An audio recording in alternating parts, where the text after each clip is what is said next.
Says I'm alive.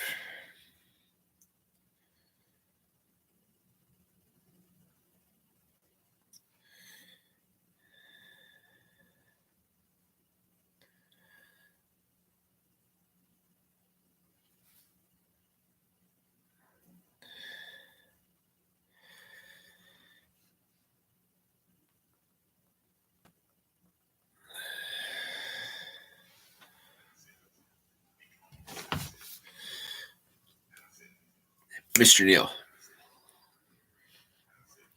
Drek.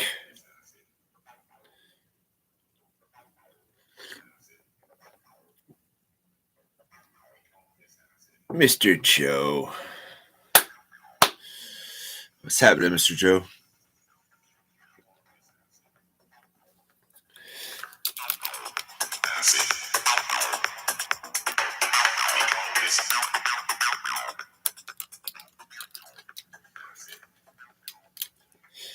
Because coffee and music.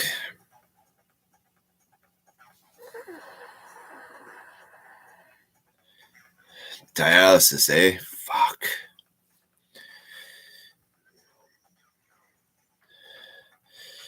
That's one thing, man. I watched my uncle go through that, and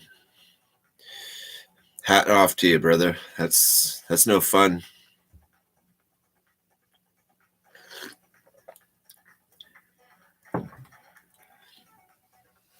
How long does it take you to get your dialysis done? A couple hours? Or do they have it streamlined down there?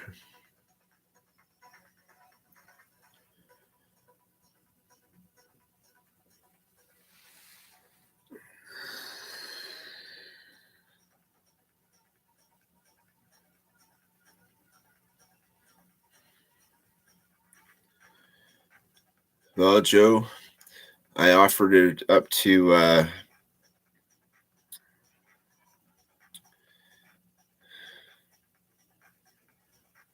Tommy and Rita, and he didn't take me up on it. But I've got two of them, and if you need one, gladly help you out if you need it.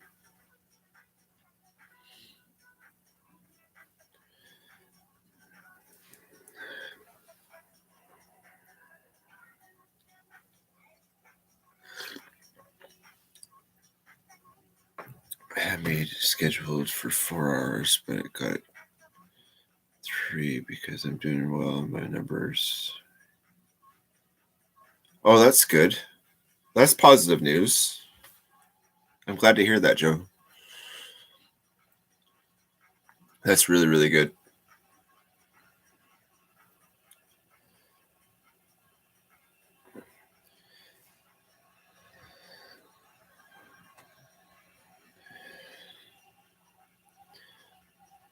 Does it make you feel crap?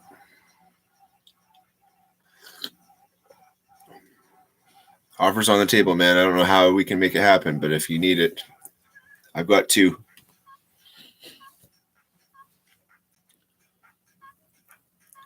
I don't know what the process is. I don't know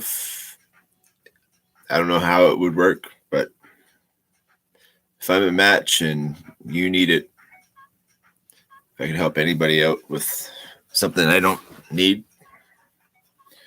absolutely.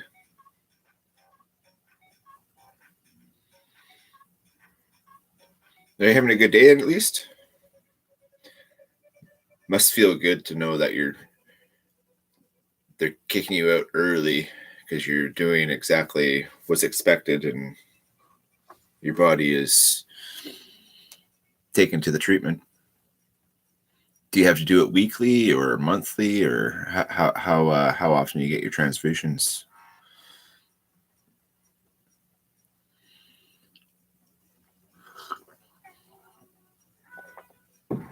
Not so much a transfusion, but like, you know what I mean.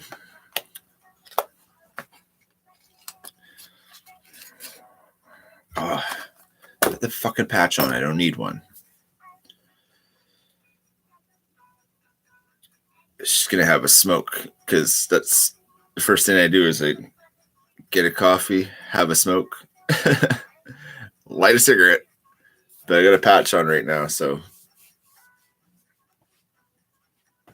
I think it's just habit. Fucking trying to break this habit. Hey, Greg, what's happening, homie? Appreciate that, brother.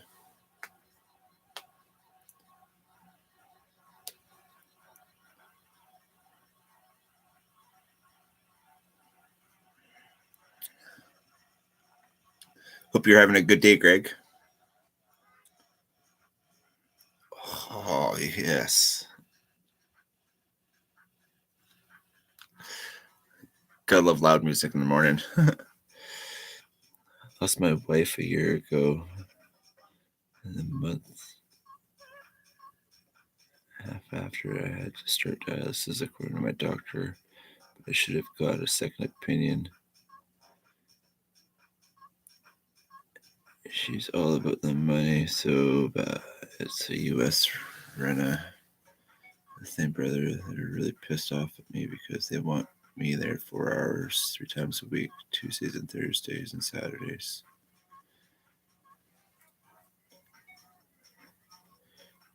You're getting dialysis 3 times a week?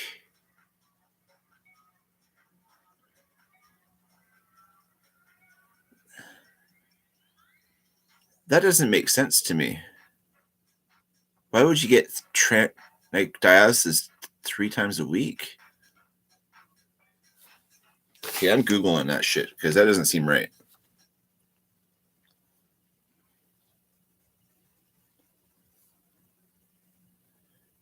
Because even at the end of it, my uncle had like his kidneys failed, like gone, and he needed dialysis like really bad. And I don't think even he had treatments 3 times a week. Like he had 0 kidney. Like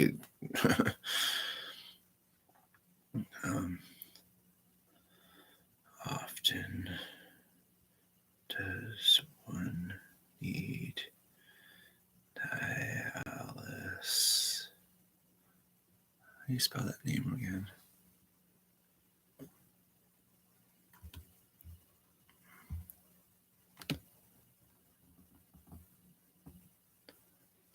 Dialysis. That's right.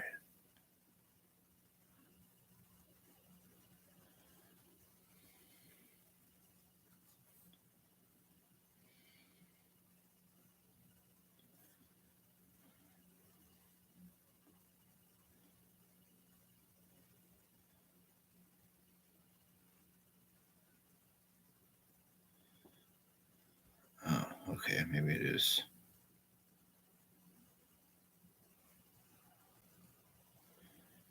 Each dialysis session typically lasts 3 to 4 hours. May involve frequent sessions, like 5 to 7 days a week. Also,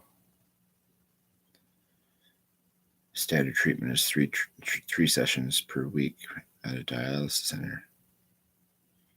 I don't remember him having to do that so often, though. Mind you, I wasn't around, so.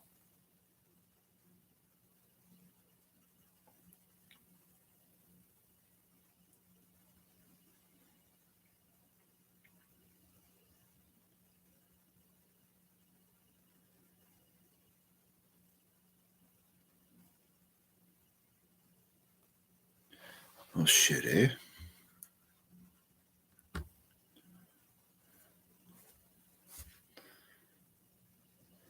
Fuck it, Joey. You talked me into it. I was just waiting for somebody to say, "Good on you, keep it up," or "Fuck yeah, it's great." Let's have a smoke about it.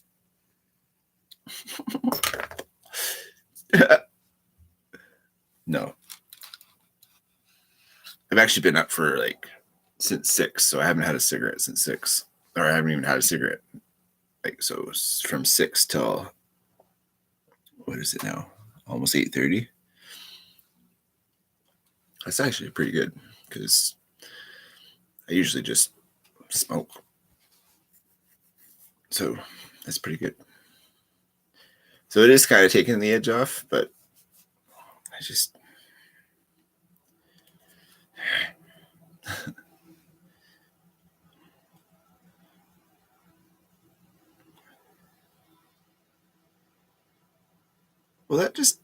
I think you should go and get tested again, honestly, Joe. Because if your functions are still kind of normal, and yeah, just that doesn't. I don't have faith in your healthcare down there. I really don't. And like you said, it's all for profit. There's no. It's all private, and especially with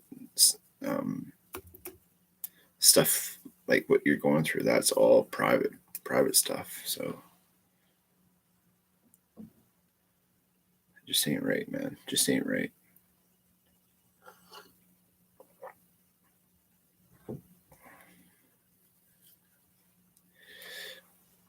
Question everything, Joseph. You have to, because if they can take it from you, they will. And just I don't agree with it. But that's just me. Who am I? I'm just some crazy Canuck living on an island in the Pacific.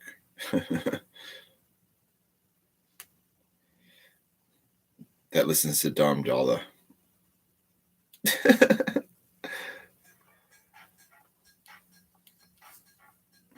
Take that patch off.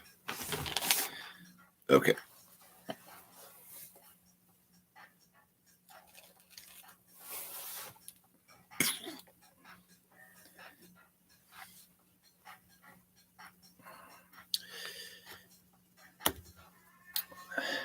I just need to quit. I think that's what I'm gonna do. Just after this, fucking, I'm telling myself.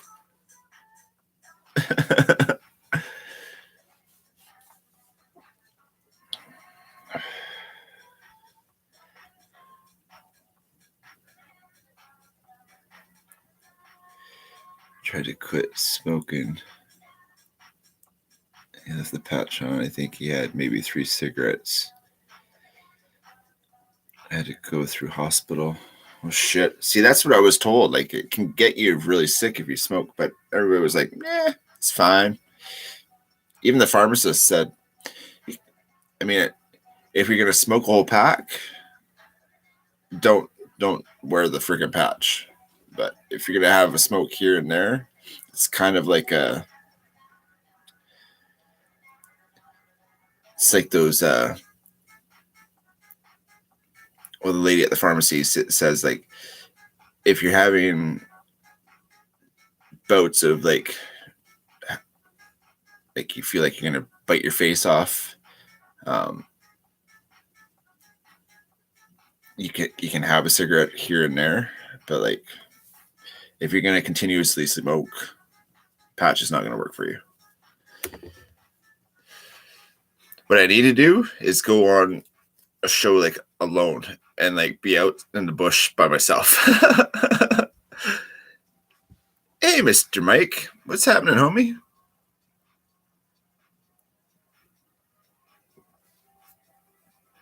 How you doing today?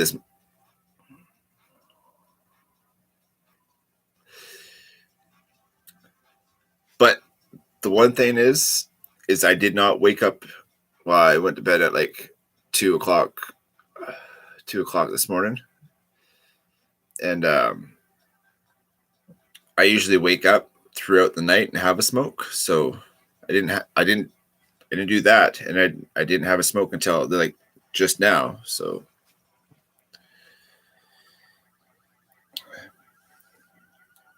maybe I'll try and put the patch on earlier on at the night and see if it takes their cravings. It's hard to do though when you're just by yourself and you're bored all the time. Like, boredom is a huge thing of smoking. I tried that Wellbutrin. I'm not sure.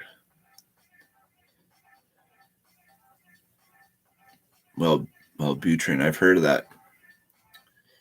There was one that I took a pill for when I was in treatment too. I tried to quit and smoking treatment, and I tell you, that's the worst place in the world that you want to do trying to quit smoking. It's because you got a whole bunch of addicts. They're on edge, and you're fucking dealing with your shit as you're going through the program and quitting smoking.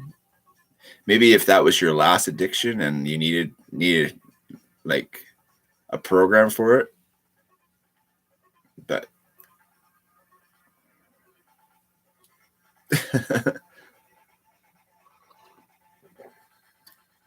I could probably apply the steps to smoking, but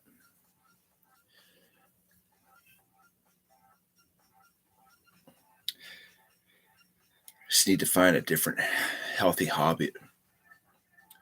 I did set up the fishing gear in the other room, so that's going to go out in the truck today. I got to go and check the mail. I might fish a dock or two here. Pardon me. Pardon me. But yeah, I think getting out in nature will help. Just getting out and doing anything will help. But fishing is a smoking thing too. It's like they don't call it catching, they call it fishing. So there's a lot of like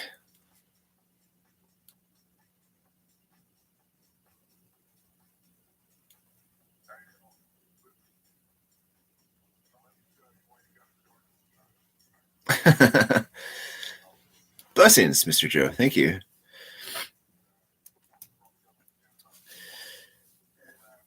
I need somebody to say it in a tape machine because I sneeze like 1,000 times a day. Well, not 1,000 times, but it's getting bad. I used to sneeze 2 times a day, maybe 3 times a day, and there's always in successions of 1 or 2.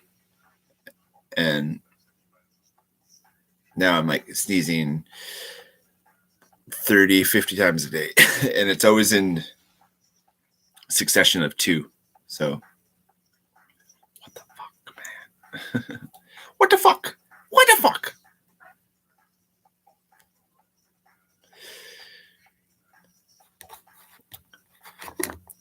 Well, where are you, Mike? You're on the East Coast?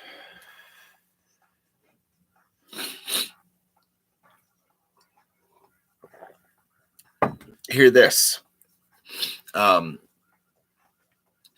in the I've got all my paperwork. I've got my my birth certificate. I've got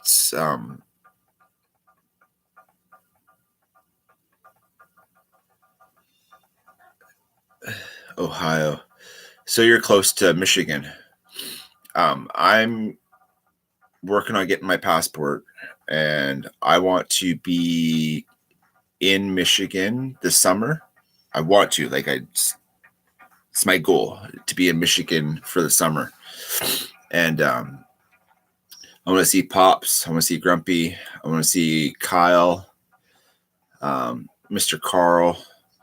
If you're in Ohio, I mean, that's not far.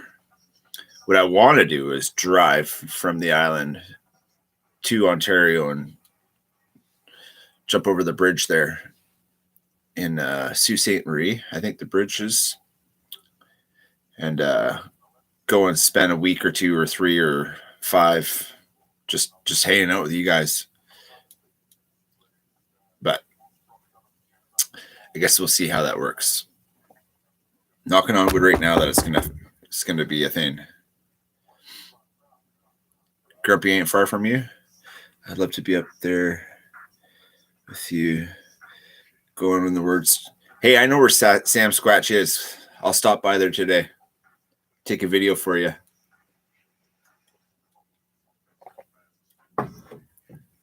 It's actually pretty neat. I know where he lives. Sammy the Sam Squatch.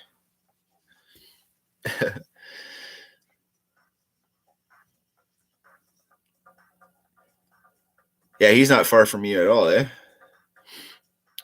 He's out. He's on the southern part of Michigan. Pops and Carl are closer to the border.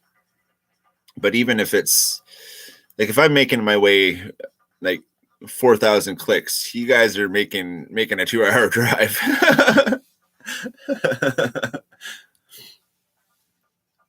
But yeah, road trips and fucking good times are going to be happening this year.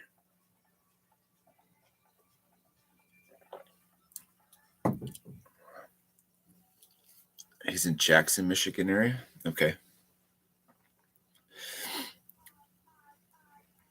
And I tell you, if he ever opens up the property for like a knife gathering meeting with all the knife folk for a week or so, you definitely know I'm going to be there. It's going to be good. But yeah, it'd be neat to come and hang out with you guys. I hung out with Mark once, a couple of days while he was up here. He came up to the island, and that was good. Next time he comes up, we're gonna go to the largest Lonely Doug. It's called Lonely Doug, and it's a huge old growth, and it's the middle of a clear cut, and it's this ginormous, massive tree. I'll Google it for you guys right now. Guys, fuck yeah, it's huge. Big Lonely Doug.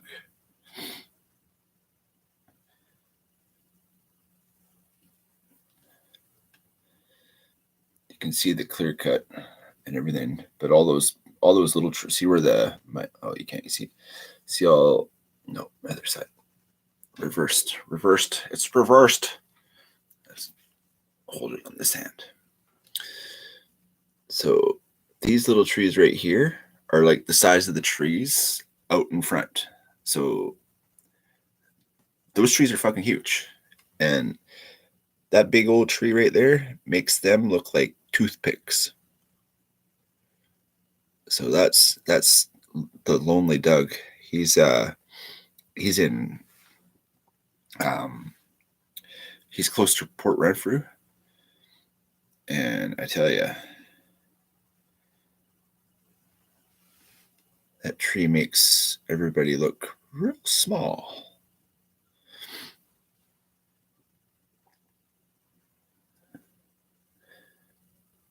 That's a good picture.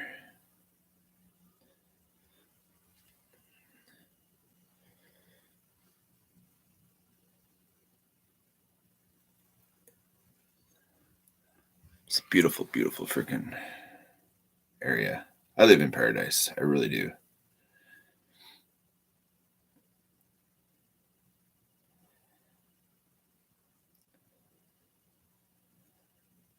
That's basically what I want to do too. You can kind of see that little dangling thing is a person climbing the tree. So he's not even at the branches yet, and he's like this little itty bitty person right there. It's crazy. So there's a couple huge trees like that. Here we go. This gives you a good idea as to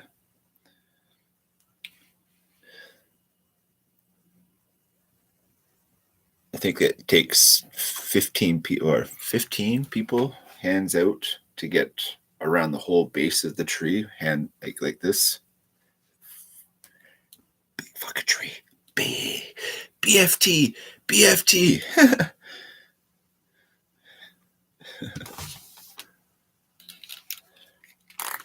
Precious Earthling, what's happening?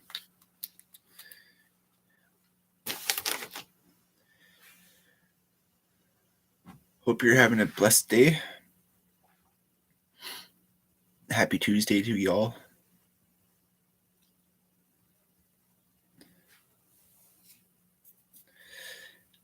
sad to say, I'm going to have to flog some of my knives, I think.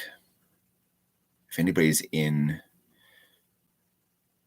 the market for either fixed blades or folders, I have a few that I'm ready to just cover my rent with. So let me know if you guys want some knives.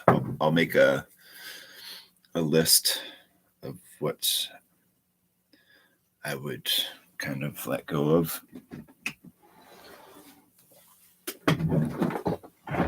What do I got in the box? Hey, Mr. Dave, what's happening?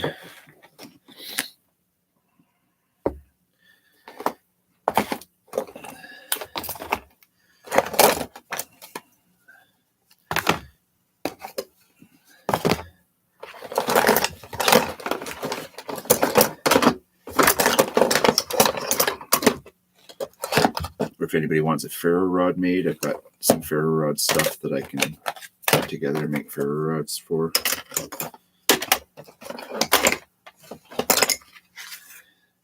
This is a nice knife. I don't want to give this one away though. Wooded Mulberry Project, the Tinkerer. I think, no, this is the Fieldmaster. It's got the scissors. This is a good knife. But I have a camper, so.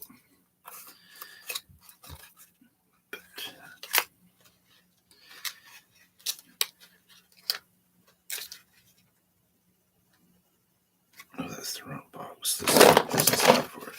This is the Tinkerer.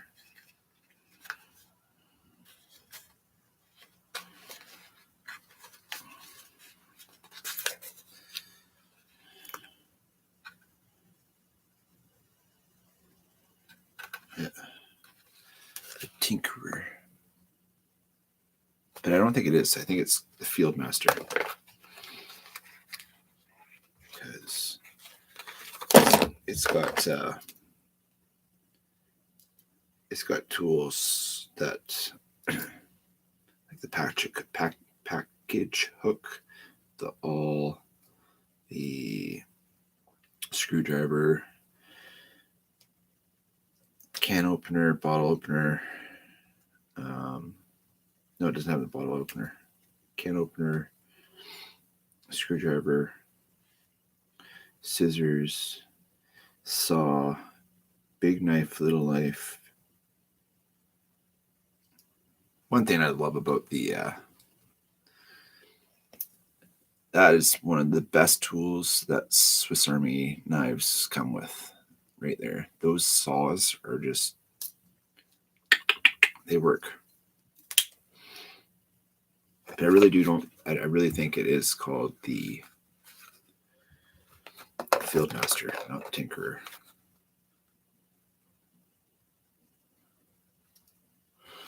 Wooded Warrior Project. I mean, it's got all the right stuff. Maybe it is the Tinkerer. I don't know.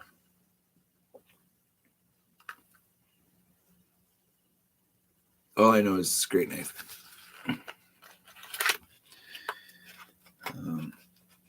What else I got in here? Oh, I've got the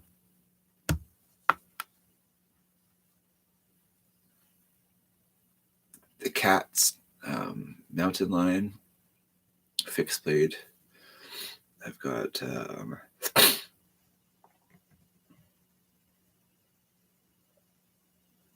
there's a couple of folders that I've got too. I just gotta get them all put together and whatnot. I don't want to, but it's getting close to the end of the month, and I need to figure out. And I did figure out that I'm moving on April 1st, so live it up as much as I can at this house for another month and a bit, and then move to the new place. It's kind of like it's like a tiny home.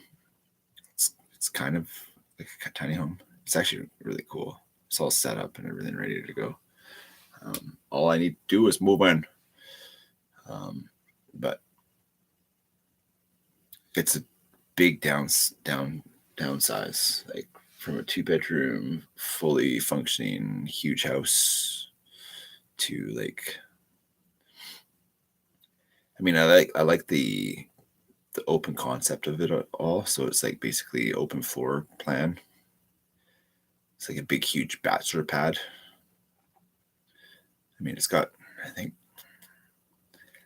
800 square feet. So I mean, it's not a small spot, but I think it's half the size of this place. So, but I do most of my living in this room right now because, you know what I'm saying?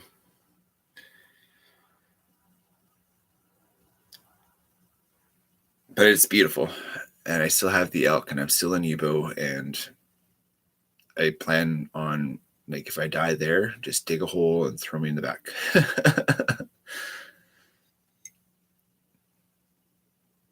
Yeah, that's the plan anyway. But before that happens, we just got to package up the kidney. Pardon me. The sneezing shit's got to go.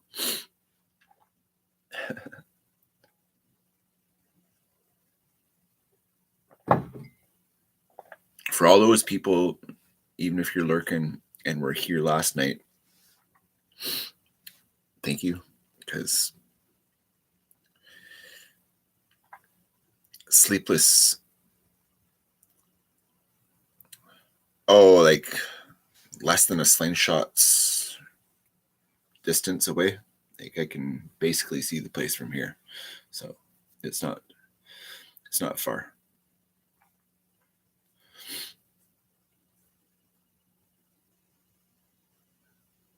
And all the same herd of elk will be like munching the same grounds, so it's actually further off the road. And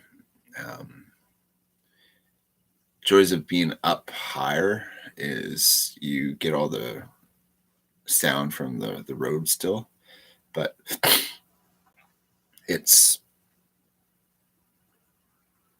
I'll see if I can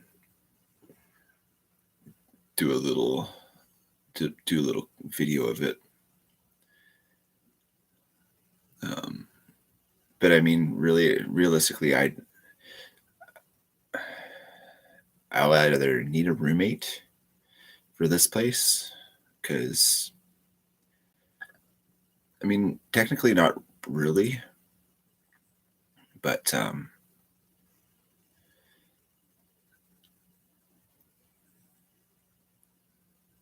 if I just had, like, I had some work lined up, and it just, all the work is kind of sizzled out and fell through.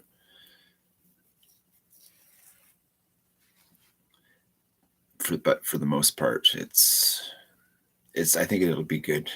Change is the only thing that's constant in life. So I just want to settle down and be in one spot for, like, it'd be nice to be in a place more than 5 years. Because I mean, I think that's the most amount of time I've spent in one place my entire life. So I've always went from house to house to house to house to apartment to condos to this to that to the streets. Like,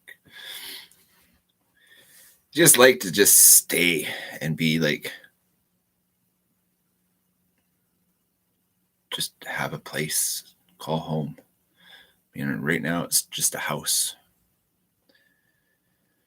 House is not a home, and it'd be nice to just like pee on something and make it your own. Mark that shit like a dog. I'm not going fucking anywhere this time. This is mine. But yeah. It's supposed to be absolutely pissing down rain today all day.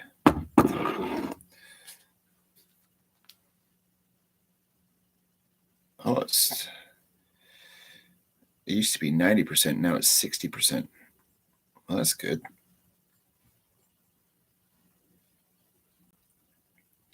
Fishing in 60% weather is better than 90% weather.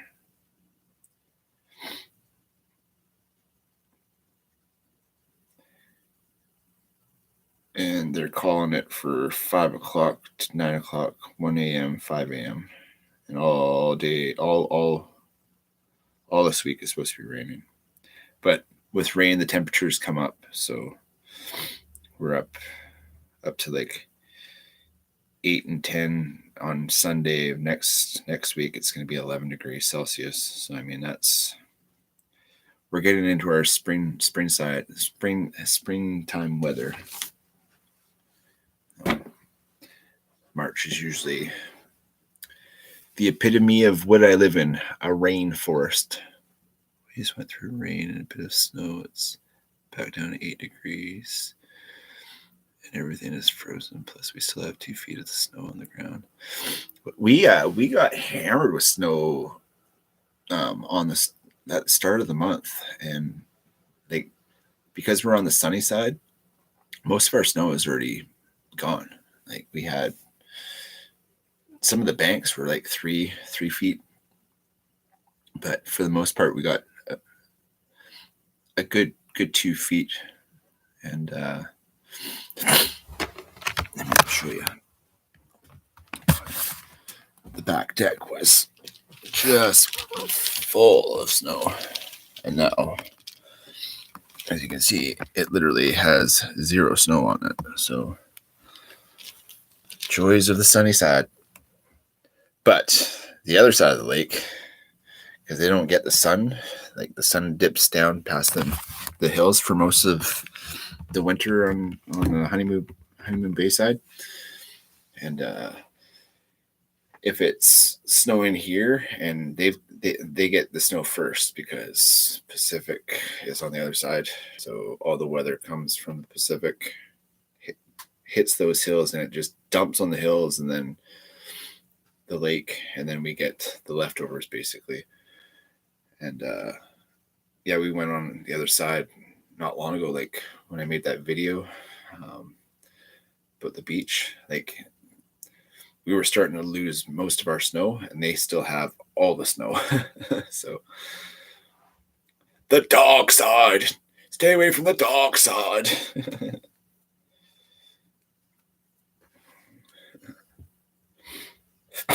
But yeah,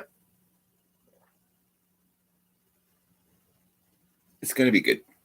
Whatever happens, it's for a reason, and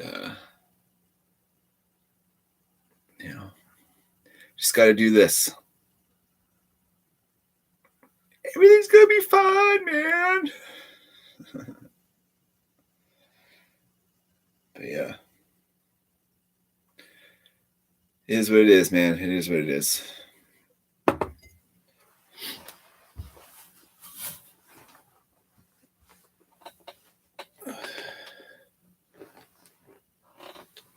Oh yeah, nice. Lounging back a little bit.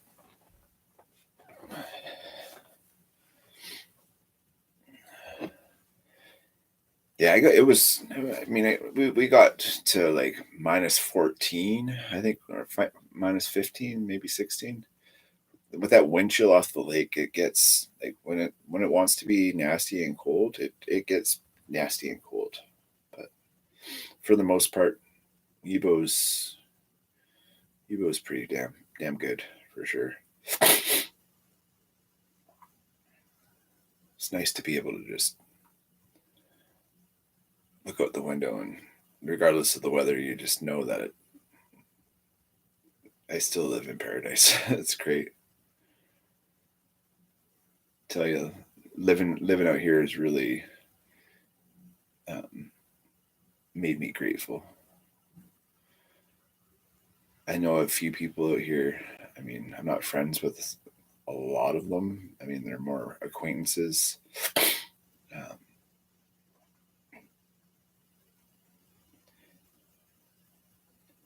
Boredom, though, boredom and loneliness. I am a social creature. That's why I'm doing all these lives often. It's because I'm not very good company for myself. So if I can, and if it's in the cards, I will go out and hang out and go for coffees and stuff. It's just trying to find the right people to hang out with in recovery is, a lot of people drink, a lot of people do drugs out here. So trying to pick the people that don't do all the stuff that may make it tempting. I mean, I'm fully secure with never being a junkie again, and I'm not a good drinker, so drinking is not in the cards for me. But some days, the stinking thinking and all that shite that happens, I could just do it once, but from all the times I said that, it never ever has worked out good. So at least I know that. Yeah. Any day on the side of the dirt is a good day, right, Joe? I'm telling you. Some days are better than others, but for the most part, that's a good day. That's a good day. That's a good day, Joe. Right, Dave? Any day on the side is a good day. How's New Zealand treating you today?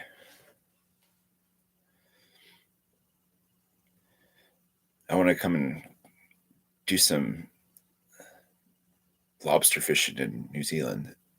But your lobsters don't have big, huge claws like the American ones. Sorry, I'm all stuffy right now. I don't understand. I don't understand. All I know is I don't know. Yes, sir. Every day you wake up is a good day. That's facts. Any day that we're blessed to have on the side of the dirt, clean and sober, and having a roof over our heads and food in the fridge. I mean, as much as I hate that I'm doing it, like the ex, she used to do all these gratitude lists, and I mean, I am grateful. I'm very, very grateful. Grateful that I'm not a junkie. Grateful that I'm not homeless. Grateful I have some really good people in my life, like all you guys too. It's just the little things in life that you got to be grateful for. Warm cup of coffee on a cold day. As much as I don't want to, I have a smoke available if I need one.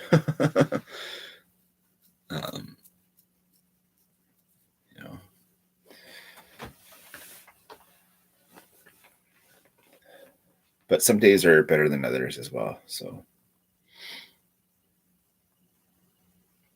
Joe, get a second opinion, please.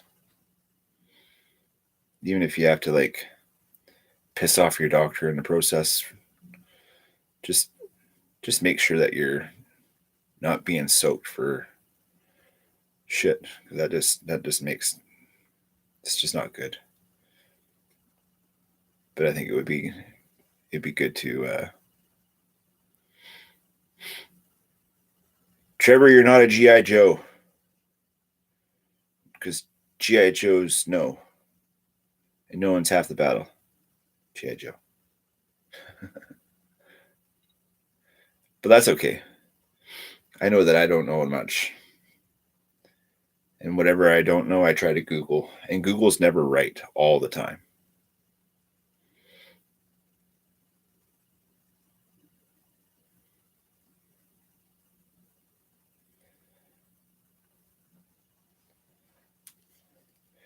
Thanks, brother. I'm thinking the same. I'm not really worried about it. Her feelings, because she's apparently. You're just a fucking paycheck, man. Unless you have it I found with all the doctors I've actually had, there's only been 2 in my life that have truly cared, and both those doctors were addictions doctors, and because they've seen the depths of hell with some of their clients and the joys of recovery with a lot of their customers. So we're not customers up here, we're patients. We're not looked at as a paycheck. So it's completely different work ethic up here. The government pays them basically a wage, but the private sector, like the states, they're people funded stuff. So what do you do? That concept of philosophically important. That concept is philosophically important, especially in these times. It's true. It's absolutely true. And know that Google is wrong sometimes, because especially Google Maps, because if you put an address in Google Maps and Mr. Google says it's supposed to be right here and it's completely on the other side of town, I call bullshit. Google's not always right.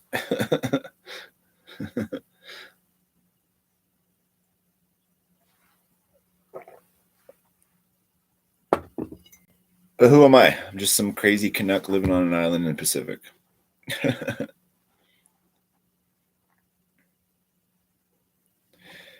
I've been in dialysis for about 8 months and just received my first statement for 4 months. They made how much? $257,000. And they're after me for the remainder, which is around, yeah.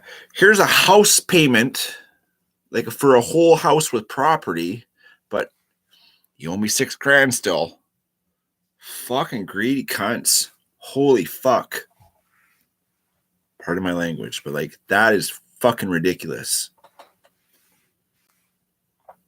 250, and that's Yankee bucks. So that's like $400,000 Canadian. I'm gonna Google how much that is, because that's a fuck ton of money for 8 months of fucking. You work all your life to make some sort of semblance of a good life, and then you get sick and they fuck you over so bad, man. Oh my goodness. Bro, I am pissed for you right now. 257,000.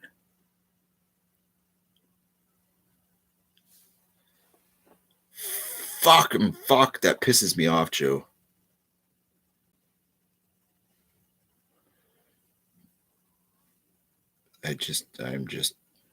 I'm literally appalled right now. That just chapped my lips. I'm gonna have crunchy lips today. Thanks, Joe. Thanks. No. I hope I'm making you laugh at least. Fuck, man, that's a lot of money. Canadian to US. So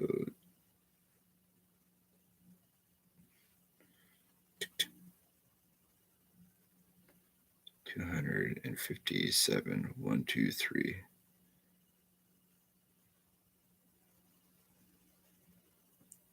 No. So 257,000 is $364,744.68. That's a fucking house with property and a view, dope vehicle, all the toys, like that, dude.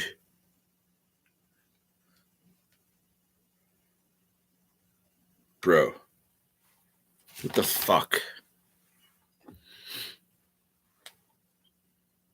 The private sector in the States is fucking disgusting.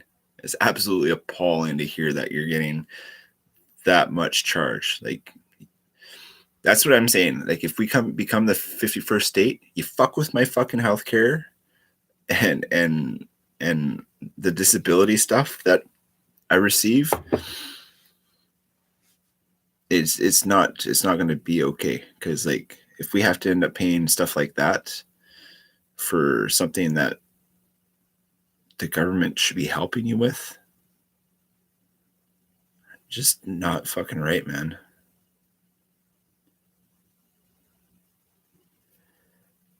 For damn near $400,000, I can get an empty lot with a well, not even an empty lot. I can buy I could probably get a house this big with a chunk of property. Probably not on the lake, but that, like, that's a lot of money, man.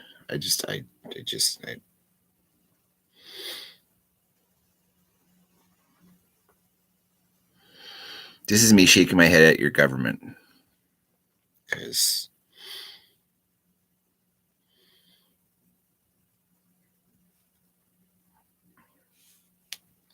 like our homeless situation is getting close to like the way you got. Well, no, our homeless situation is horrible. I think the governments should really take care of the people that they govern. Don't give them free drugs. Don't have the revolving door of fucking go do whatever you want, but when we catch you, we'll just throw you back on the streets. I think that needs to stop. I think the United States and Canada need to like figure out this addiction problem that is plaguing. I had a hernia surgery, 20 grand. My part was 4 grand. Like, just saying, if you have a hernia, it's free here. Free. So yeah, if you guys adapted some of our systems, like for our citizens, healthcare being one of the most important things, is a human right. For Christ's sakes, I'm telling you, like it's not. I just don't understand. I'm not supposed to be. I don't know. Stuff like that really, really fucking chops my lips, man.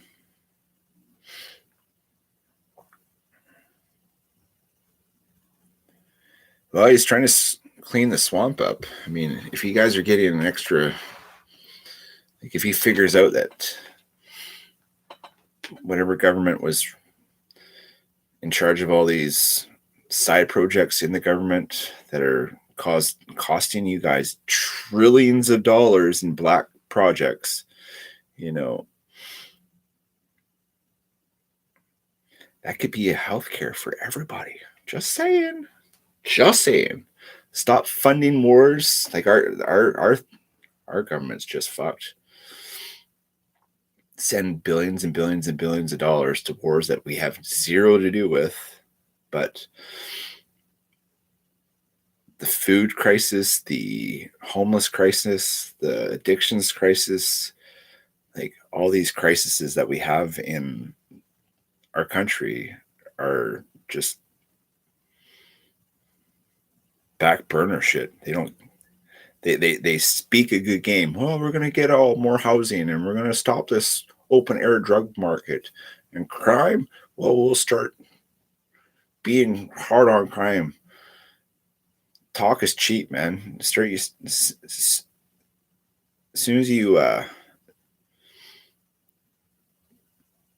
as they start talking about it just to get election votes, like that's what they do. They like hype themselves up as these perfectly good, I'm doing it for the people, and then money talks, bullshit walks. Like all the politicians in Canada are becoming millionaires. But bebop.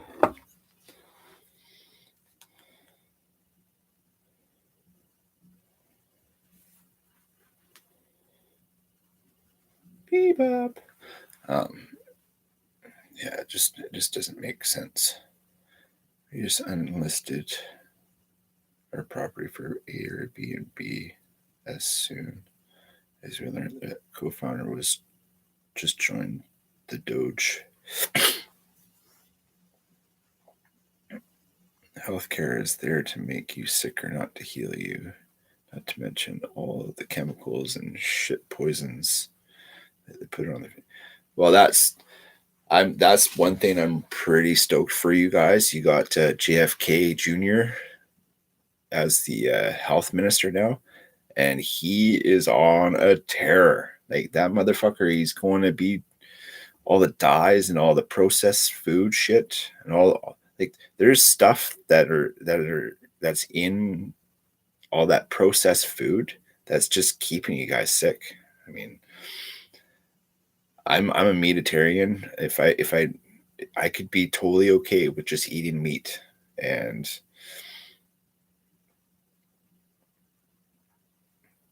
coffee. I could live very, very good on just meat and coffee. And all this sugar cereals and stuff like that. I used to be so addicted to those. Like I loved, but any cereal that you can put in your hand and turn into dust before you turn into the, like, put the milk in, anything that you can just blow away, those aren't good choices for like cereals. You know, they say eggs make you have cholesterol, but like, does it really? Eggs, bacon, and hash browns in the morning, is that pardon me,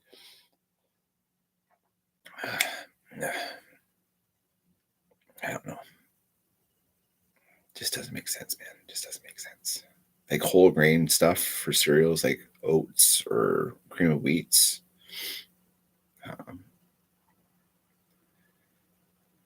Yeah, like the shredded wheat. That's good. I used to love cornflakes, Kellogg's cornflakes, but same deal. It's just dust. If any of the cereals turn to dust when you pour it in your hand, do that. Don't eat those. They're not good for you.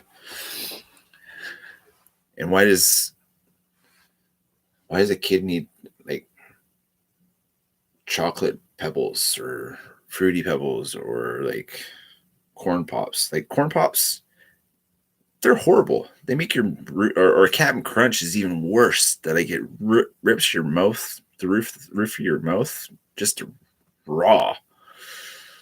But it's just chemicals and sugar. Chemicals and sugar.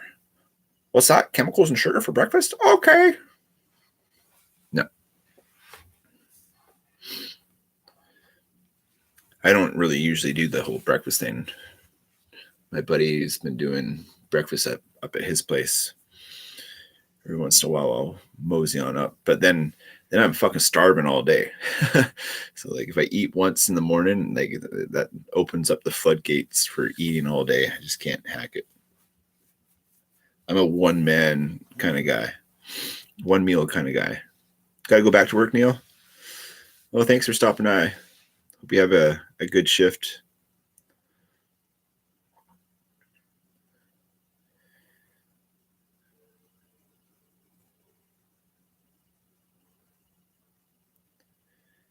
Yeah, the freaking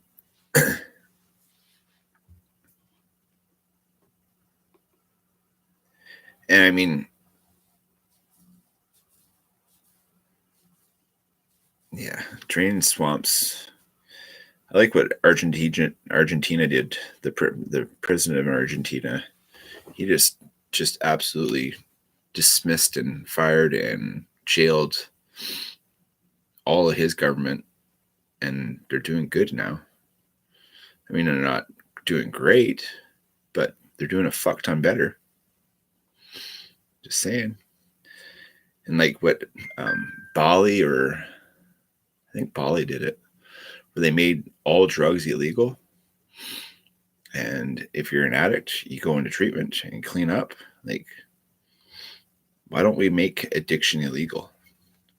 Or do what the Holland people did, where they just legalized everything.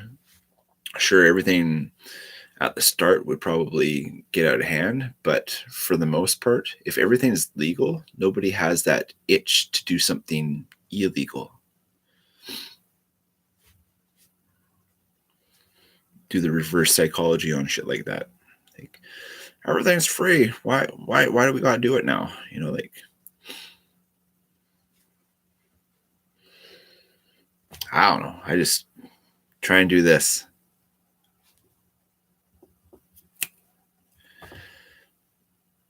Brother James, it's been a minute, brother. How you doing? How's it up north? Well, a little bit of rain. Could be moving here pretty quick. I don't know if you know, but I'm single now. Kimmers and I broke up. Still trying to process that one. Trying to figure that out.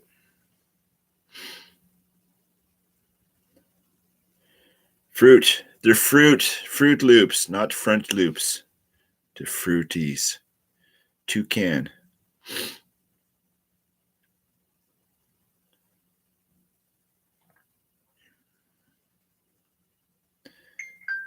Fuck off. Beep-bong, beep-bong.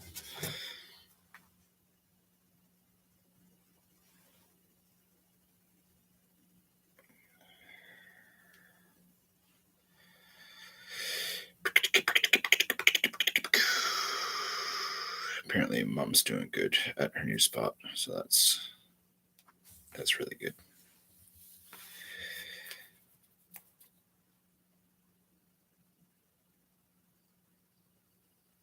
We made dinner reservations for 3 guests next Wednesday on the 26th. Second seating to 5:30. Husband will join us. $75 account. Won't take cash. Have to charge your account. We'll pay Marge cash. That's good.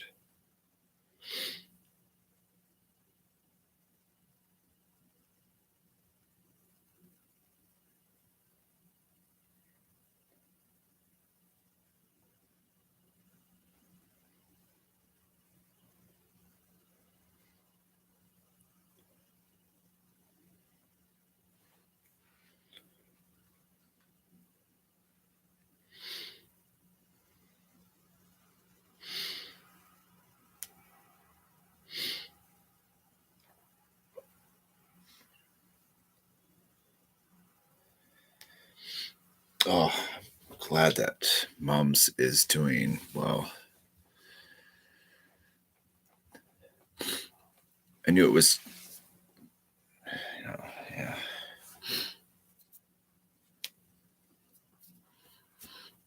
Dementia is a motherfucker. Let's just put it that way.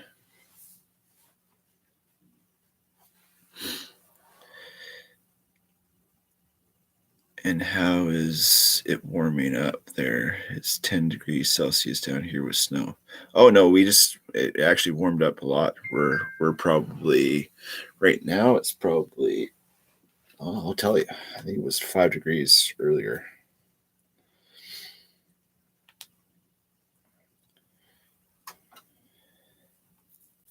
Yeah, it's still 5 degrees. I don't know if you can see that because 5 degrees Celsius in Yubo. So with the rain and the clouds, it really warms up. Hey, Chef, what's happening, homie? Yeah, with the rain and the cloud coverage, it warms up the valley. So anything above 3 is really enjoyable up here, actually. Heat wave, LOL. An alert, brother. Stay the path, my team. Hey, Mr. Hirschman, thank you for your service. I haven't said that to you in a while. Big thanks to all those that are in the room. If you're a vet or an active duty, thank you for making our chunks of the world free, giving us the freedoms to be doing stuff like this. I appreciate it. It's a job that I couldn't do. I don't agree with war, but thank you for doing a job I couldn't do.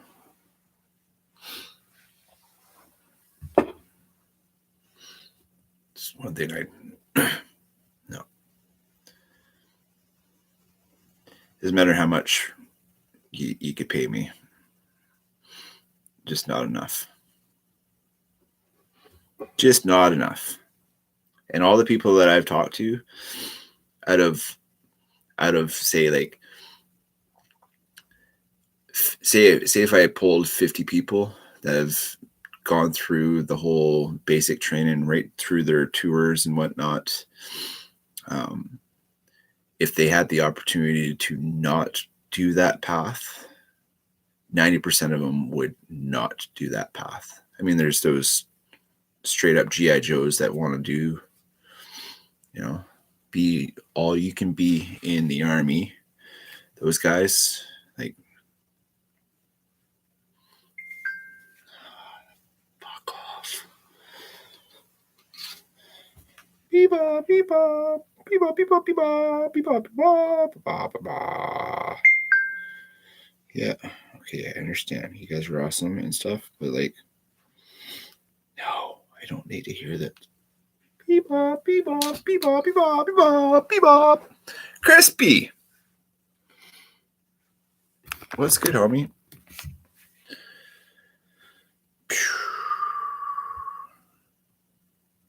You're late to your own party, Crispy. We set up this live for you, don't you know?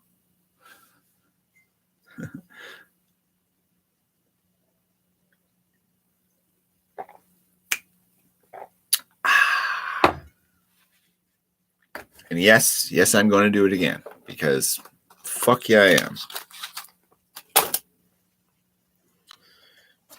I took this thing off.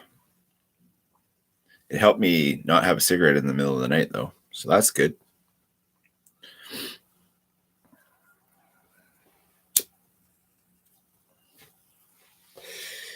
Hey, Crispy, is it 420 in your area? Well, yeah, you hung out with us last night, didn't you, Crisp? I don't know. I was so stoned out of my tree last night. I think I figured out the that new dab rig. It fucking just ruined me last night.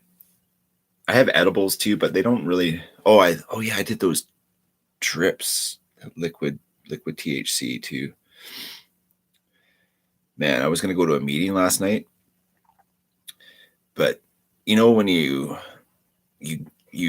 been in chlorine pool for like days and you've been open up your eyes underwater and they get that, like, you look like you got pink eye.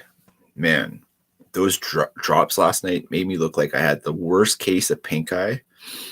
And I mean, I still have kind of clear eyes, but man, it was like my eyelids were sticking to my eyes. It was just brutal.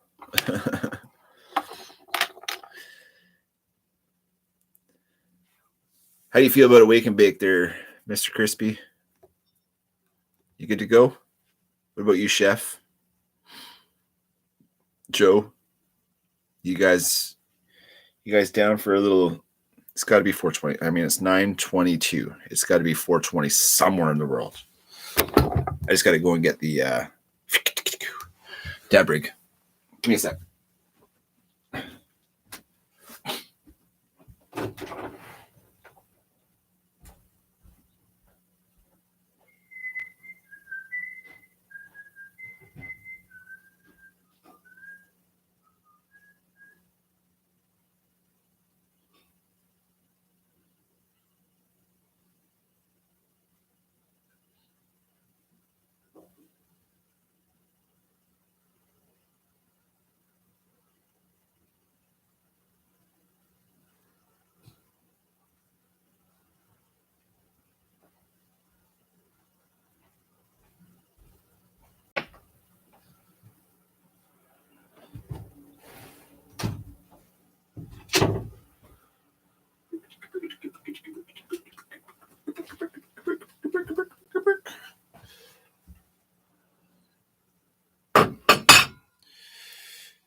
Oh, you betcha, Joe. I'll be fucking hammering this thing.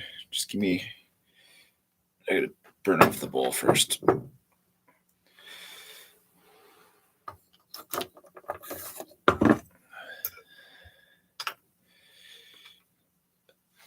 Is Neil still here? Neil, come back. You know you want to.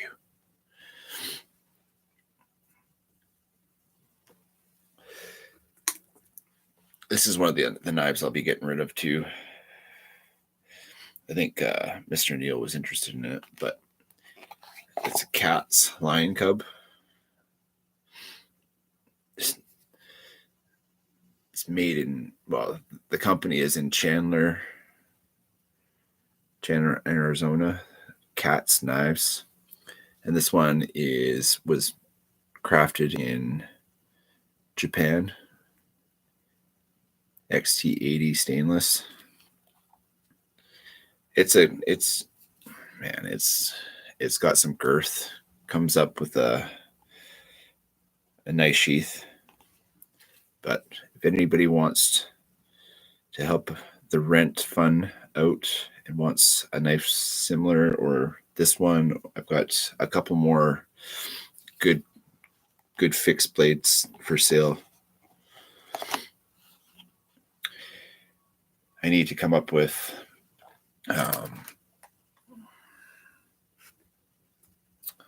realistically, I need to cover everything. I need a minimum of 700. So anything helps. I mean, if you have a knife budget and you want, I don't know if I think Neil said they still make this, but I don't know if they make this version out of the Japanese steel anymore. But man, it's quite the knife.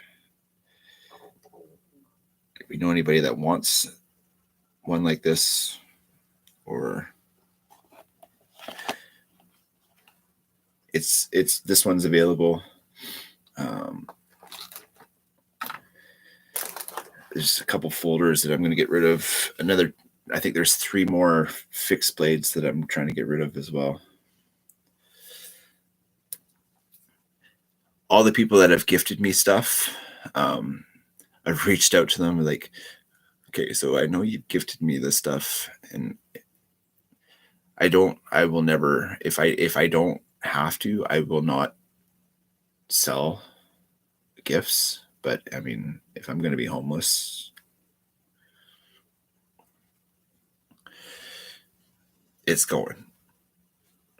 But there's a few pieces that will just never be gone, like the katana, the Matt Pearson stuff,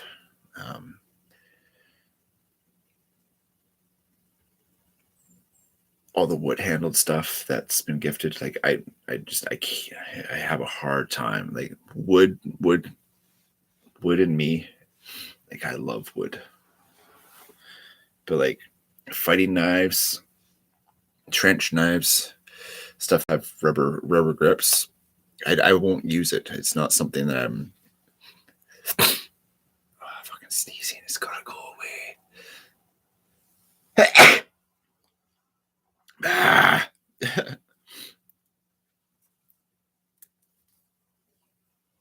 But yeah, if anybody is interested, please just email.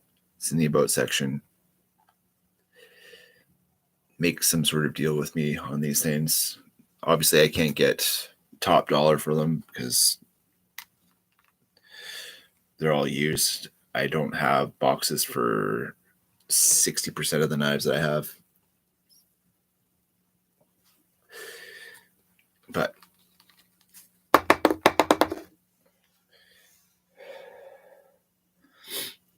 it's very inconvenient having a partner all this time in recovery and then there's no partner and you're having to figure out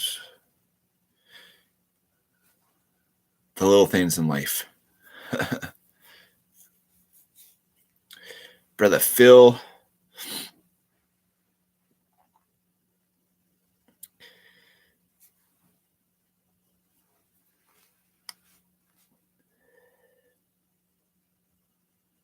Oh yeah, I was gonna fucking do a dab. Oh man.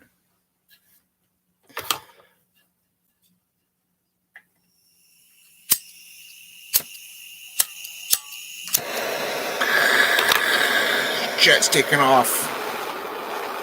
Put your tables down, seatbelts on. We're going on adventure.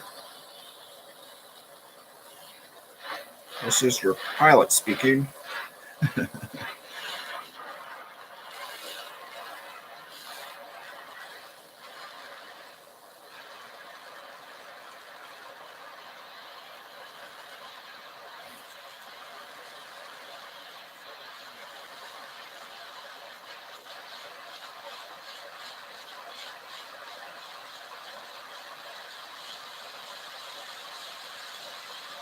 Rocky, it's okay.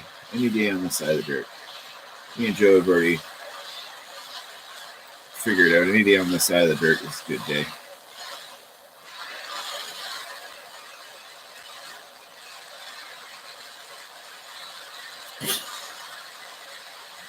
Joe, I don't want to be that guy, but like, get a second opinion. Because if everything's functioning normally and you're doing good and you're feeling good and they're kicking you out a couple hours early, you know,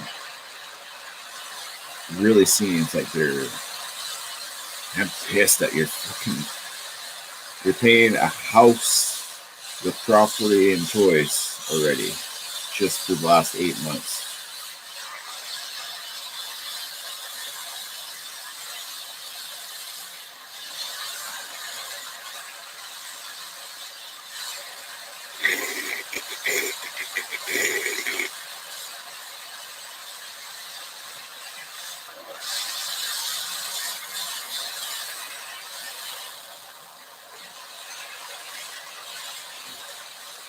I have an SRK and 3V that I'm going to probably get rid of as well. If anybody's interested.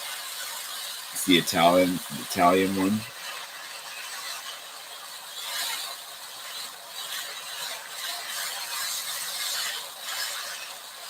There's been a couple people interested in that one. So being interested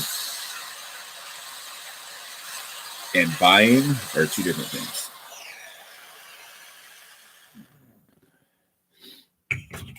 I started a knife for another fellow too, and it's kind of a Nesmix style. It's all cut out and kind of ready for heat treatment. I just have to drill some holes in it and put scales on it. But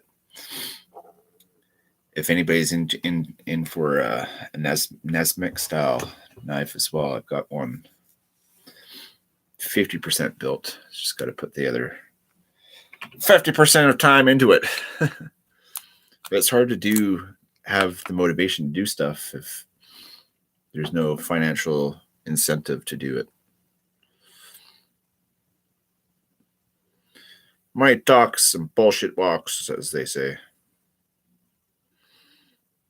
But it is that kind of system. Everybody's with everything going on in the world. It's hard to make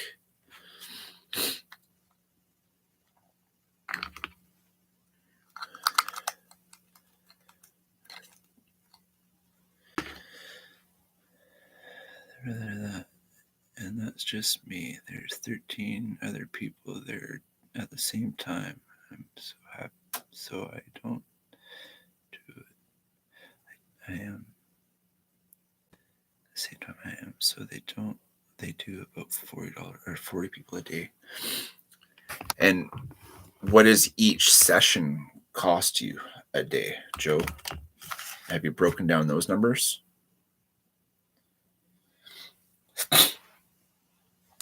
Because if it's costing you, say, $15,000 to $3,000, I mean, you're doing three.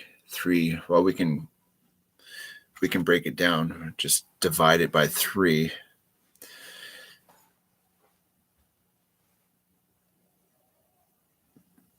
Three infusions a day, or three infusions a week, 52 weeks. So that's like 150 165 treatments a year. I think. No, 140. That's 45, 600, 195 or so treatments a year. Here, going in. Hopefully it's hot enough. Oh yeah, it's good.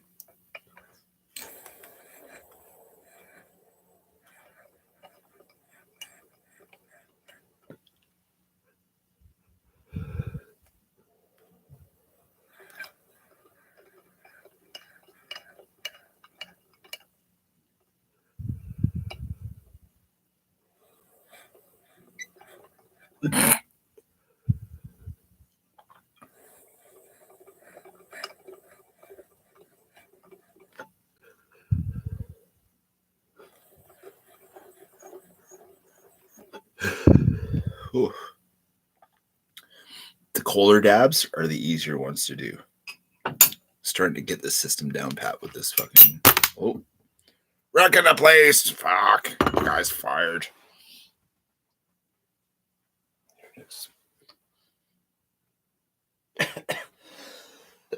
Ouch, that's fucking hot. Holy fuck. Glass holds its heat. Damn. Yeah, I just did that. Whatever.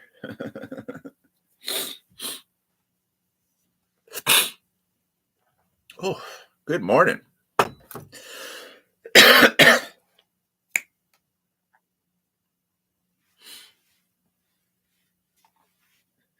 Mr. Joe. The other Joe. I don't know if you've seen me, but I ain't no pin-up, bro. No, I'm not.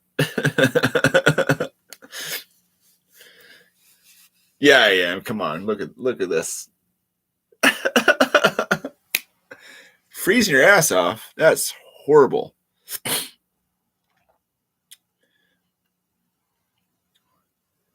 They are not. Hit me up in an email. I'll send you pictures if you're. I've got some folders, and I'm trying to play that eeny meeny miny mo catch Tigger by its toe game and be like, if you get, it's gone. But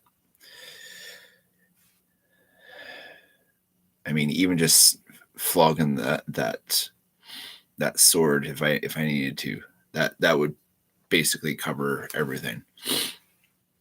But it was a gift from Matt Pearson and Mr. Carl, and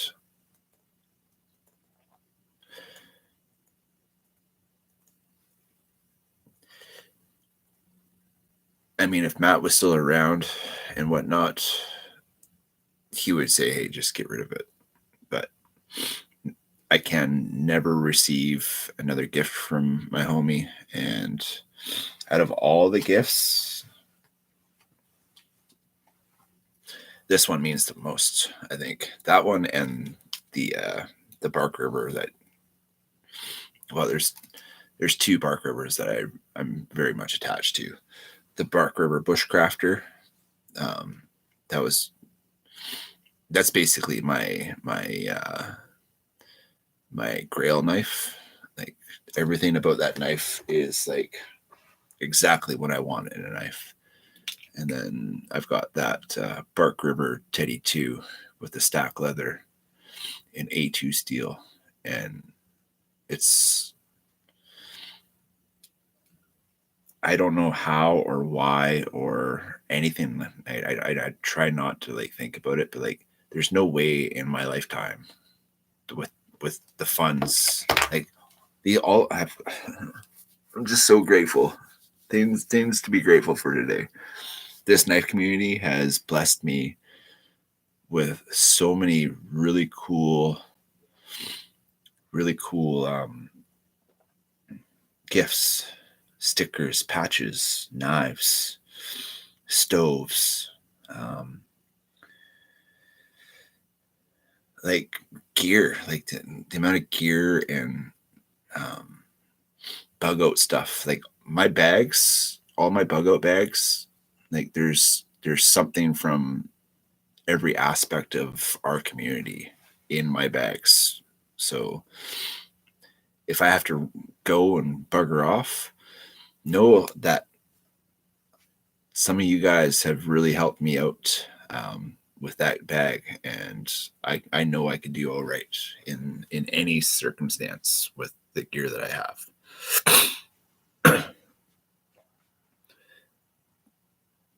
And I think I'm becoming kind of like a pack rat, because in addiction, um, when I was in active addiction, I didn't care about anything. I just cared about the next fix. And I've never, like, I don't know how many pawn shops have had, like, the first pawn shop I started using back in the day when I was like in my early 20s, when I got my brain injury. Like, I was a DJ. I had pretty much the best of the best DJ gear. And I had to hawk it all because dope was more important. And my record, I was so sad about my record collection. But that being said, the pawn shop still runs the gear that I had 25 years ago for their house sound system. So it's a reminder of what not to do. I mean, I've walked away from furnished houses, like three fully furnished houses, like fully furnished houses, TVs, couch. Like, I know it's all just stuff, but in addiction, anything has a price tag on it, and if dope is more important, you're definitely going to flog the shit. So now that I've been clean and sober for a period of time now, I cherish stuff. Like, there's stuff that I should probably just toss away, but because I can, I can physically, and it's tangible, and I'm not getting rivet. Like, I have a really hard time letting go stuff, because that was my normal life. Like, yeah, I can get $100 for that. Oh, okay. Pawn shop. And then you lose everything to the pawn shop. Or if you get into that payday loan kind of pawn circle, like, you're paying interest on everything that you're borrowing, and then you're constantly in that. So I don't pawn stuff anymore. I just ride it out. I hate borrowing money from people, because just you have to pay it back. If anything, like, my little brother helps me out a tremendous amount, like with the dab rigs and the dabs and stuff like that. He gets it ridiculously cheap, and I'm not a smoker like him. He smokes the shit like it's going out of style. As much as it looks like I'm, like, I don't do huge amounts of dabs. I'll do, like, probably on average maybe 4 dabs, 5 dabs, or I'll smoke a couple dubs. But for the most part, all the dab stuff has been gifted to me from my little brother. And I mean, do I really need 2 dab rigs? Probably not, because I only use one. I can only use one at a time. I'll keep my bomb. But I have like 5 pot containers that have like different flowers in them, and they're all bone dry. So I'm just being lazy and not rehydrating any of it. I'm going to have to do here pretty quick, because I'm just about out of dabs. AJ, if you're watching, yeah, just about out dabs. Thanks.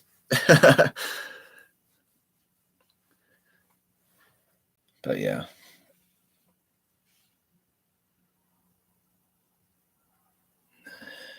I have to turn off my heater every time I run my sander, dust collector, trip circuit. Well, that's tragic. He's running an X Rocky Limited outlets.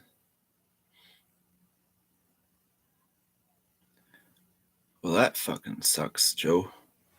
Do you have like a... Do you have any of those terracotta pot heaters with candles? Because those things actually really, really do heat up places. Pushing the limits. It's negative degrees today.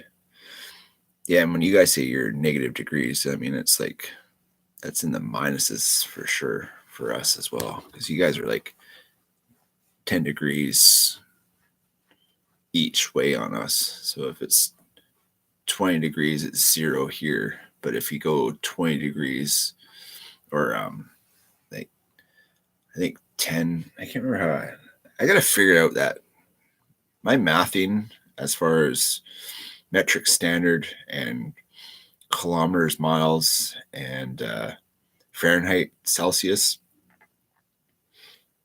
Why as a North American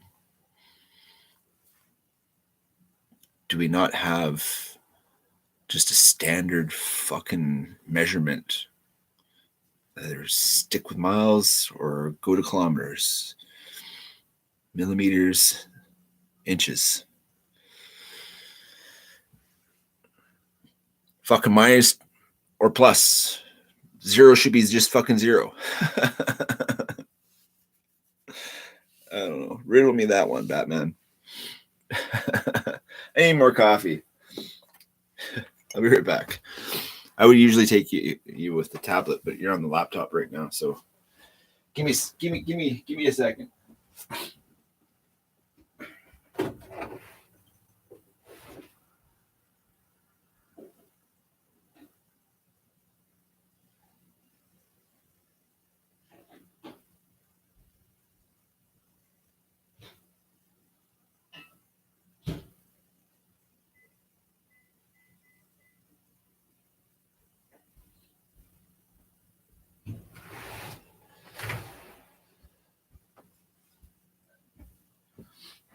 Here's the other one.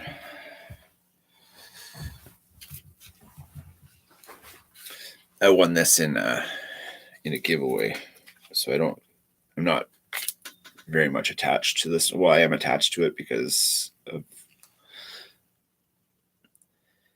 CPM3V Italian SRK with the fucking fiberglass bullshit sheath, but no rattle. Obviously a little rattle with the fucking buttons, but no rattle. No box though, so if you want to chat about this one too, that one's available.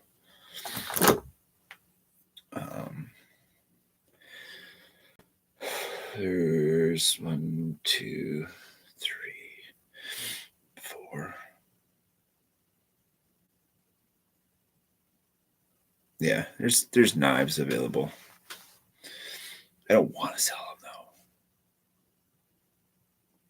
Wish I could get some work. That's what I really need. If you guys got any work that you need done and it's like close to me, obviously it's not because you guys are all over the fuck and everywhere else. But yeah. Well, I've got this one too. But do the dick move and be like, in spite, give away my first knife that I got in recovery. Trade 37. This is a beast. 1095 high carbon. It's got that powder coated blade. The pommel is good. It beats. It comes with a sharpening stone.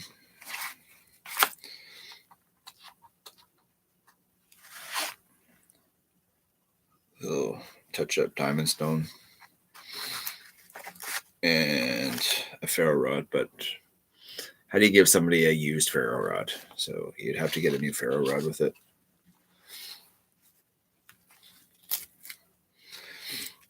But this is one that Kimber's bought me for my birthday.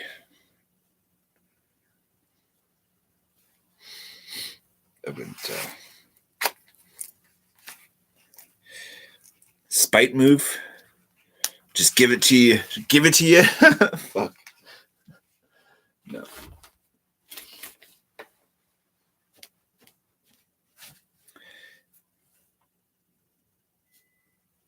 Oh, the microwave. Be right back.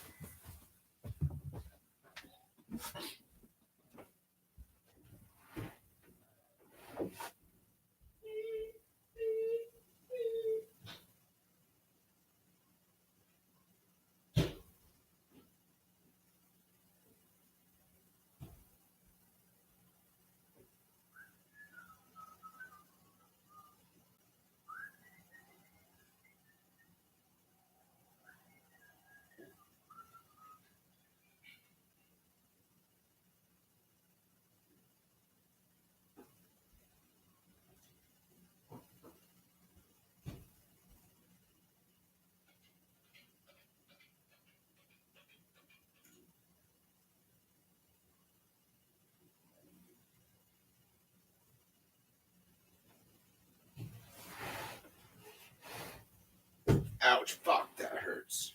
Ow.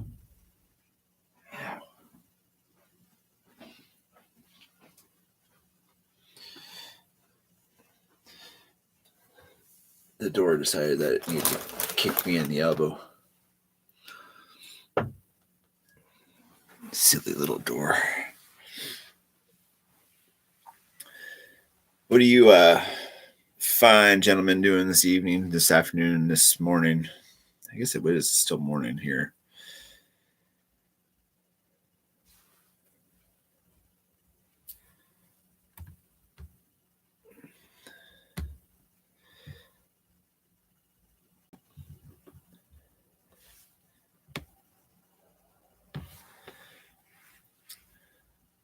I need to go to the post office.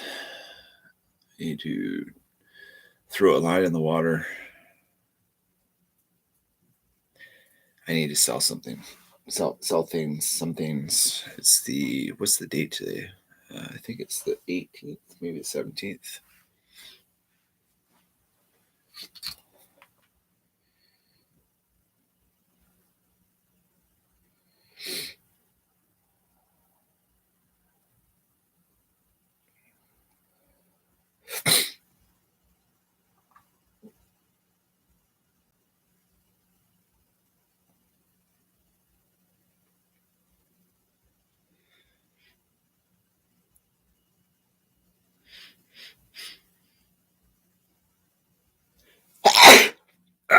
The sneezing needs to fuck off.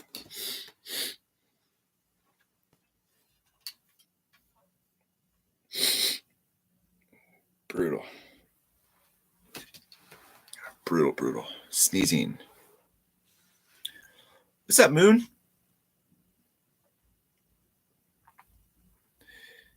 Just enjoying my first cup of coffee. Well, cheers to you, Crispy.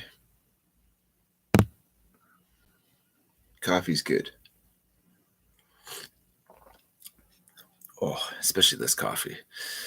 So, little McDonald's brand and some bell. So, I don't like using the Keurig, but some of those flavors in Keurig coffees are pretty fabulous. And I've come to the conclusion that you only need 3 pods for a whole pot of coffee. So instead of having 1 cup of coffee with 1 pod, have a whole pot of coffee with 3 pods, which is more than like you're doubling your coffee intake on 3 pods. Anyways, I ran out of coffee the other day, and I've got this huge box of Keurig fucking pods still. And It's good coffee. McDonald's and Belgian coffee combo. It's almost as good as that Best Gourmet combo that I had going on. But Country Grocer decided that they're going to be douchebags and unstock it on the shelves anymore.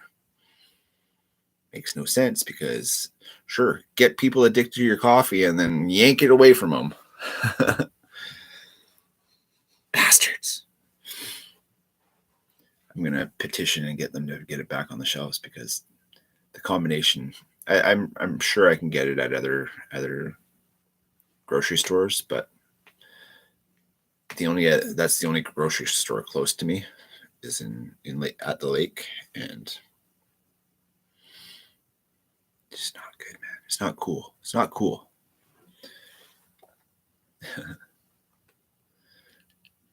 But what do you do, right? Nod and smile and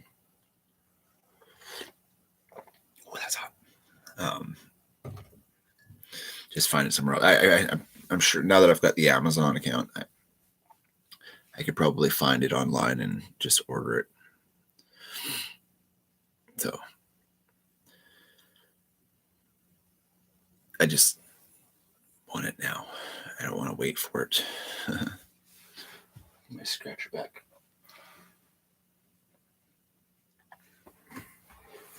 Scratch your backer. Back scratcher. There it is.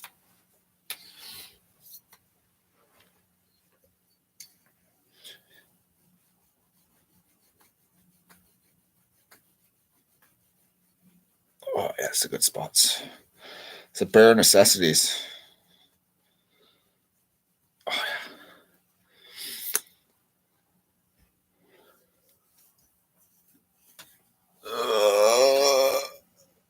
Good morning, good afternoon, good evening.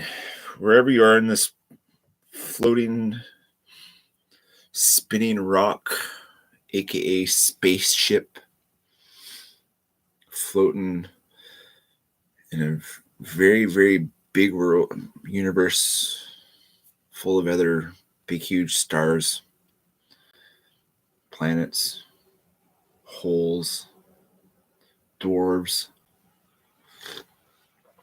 comets, and all that good stuff. Realistically, we're on the biggest spaceship.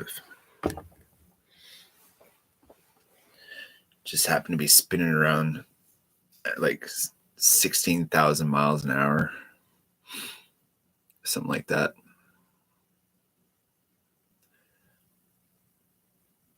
Takes 24 hours to go around the world, or around the sun. So I can't remember what the circumference of the world is and how fast we really go, but it's fucking quick.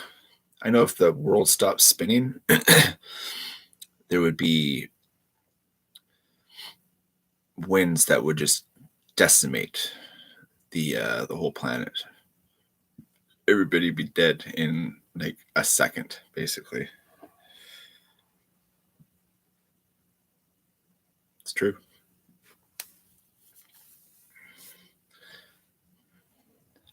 Space fascinates me.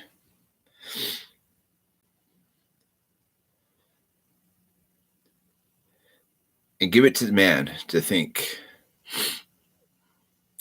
in the vastness of everything up there, and we can't even see the end of it all. To think that we're the only people or life or anything in all of that makes me really think of, just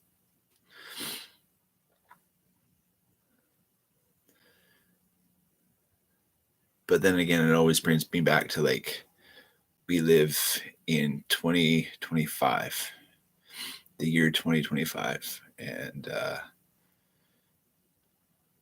I mean, human civilization has been around for a long time. Why aren't we from day one to now instead of 2025? So there's something very, very, very big that happened in 2025, and is day zero, that day after Christ's movement. Like I've been struggling with my faith for a while, but like the more I hear and more of the feeds that pop up in my streams and like some of the people that chat, like,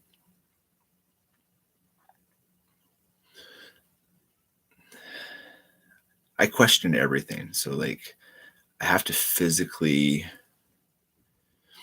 see something to believe it to be true. And it's a hard one to see sometimes. Blind faith, that's what they say, right? You just gotta have faith. But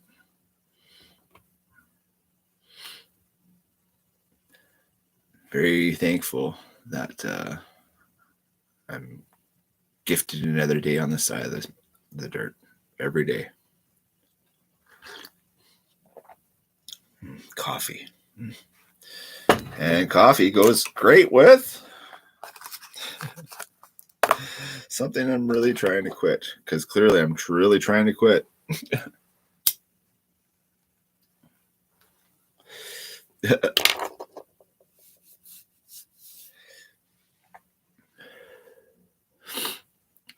Okay, here's a question. What is your most favorite knife in your collection that you use? It's not a safe queen. It's not like shelf eye candy. Like you actually physically use the most.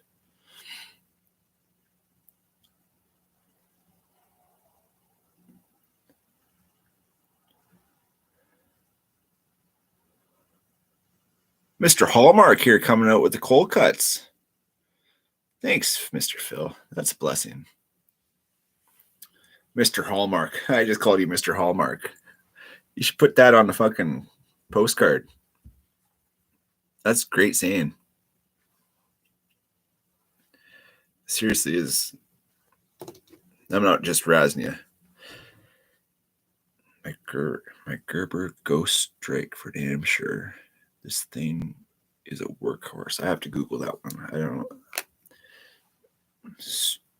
Ghost Strike Gerber. Go Gadget tablet.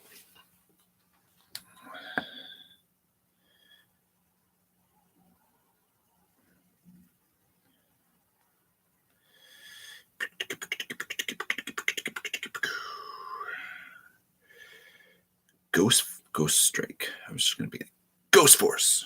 No. Ghost Strike. Gerber Ghost. Pops up right there.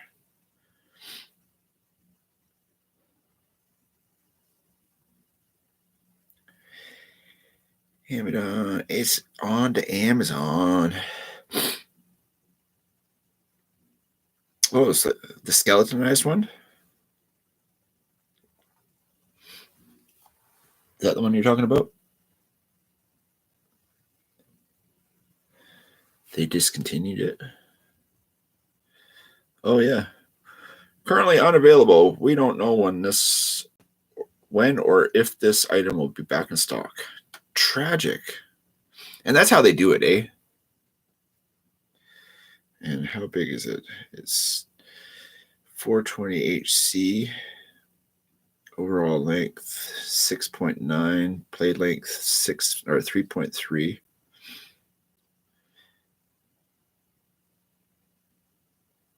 Yeah, man, that looks like a freaking killer. 6.5 inches. So that's decent. Show me one with the hand. There we go. Oh, I bet you have it set up like this too, because that's the way I would rock it. Scout carry at the back.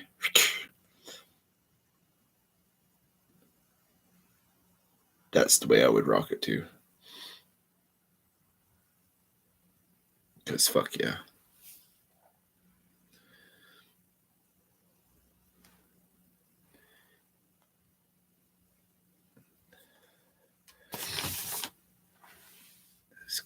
Scout carry all day. Yeah, nice. Front or back? Front or back? Because scout carry is going this way instead of up and down, right? So scout carry anywhere on the belt. I mean, that's basically a pocket fixed blade too. So back, yeah. Yeah, that way it's like it's not digging into your gut when you're sitting down, and like if you have to carry something heavy and it's no. Get it out of the way. Put it in the back.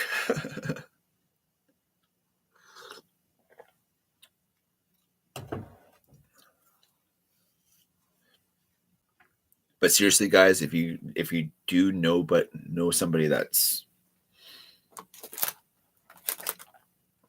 even if it's not you, if you know anybody that wants one of these or that cat's blade or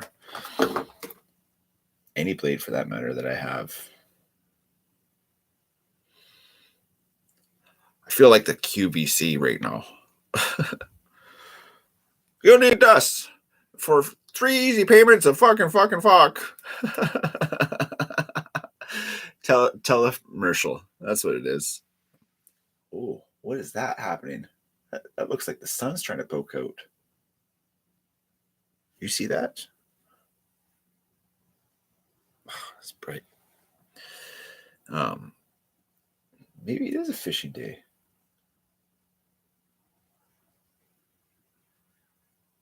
Yeah. Bright sun though. Let's stop looking at the fucking sun, Jeremy. What the deuce?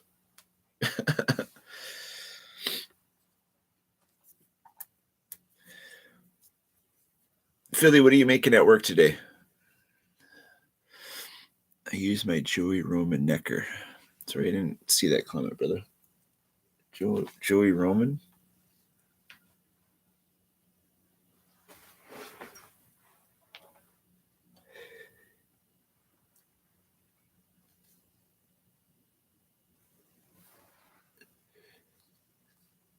Joey Roman. No.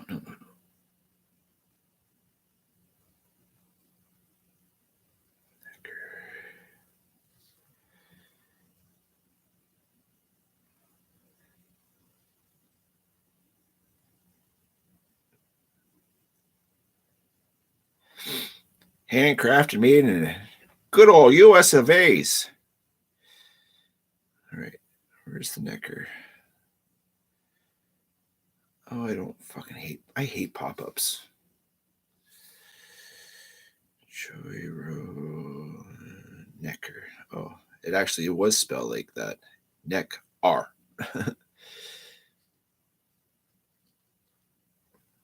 See, that's a good looking knife. I like that style. That's dope. ODD green and orange pins. Looks sharp. Lanyard, and it's got liners as well. Orange is my favorite color by far. So, oh, and of course, it's out of stock. Why? Because it's a fantastic knife. Oh, here. For interest-free payments, $68.75 with sizzle. What sizzle? Is that like PayPal? I got to figure out one that's transferable. I think PayPal is the only transferable from Canadian to Yankee Buck. We have the thing up in Canada. It's called e-transfer, and you can go bank to bank, but it's not something that's used in the States. We can't e-transfer you guys money. You got to like get money orders and PayPal. You got to put it in another account just to send money. It's just, come on, man, get with the fucking times, eh? Just get with this e-transfer system. Man, I got some like glares, man. Psychedelic. That sun is getting hot on my head. crazy.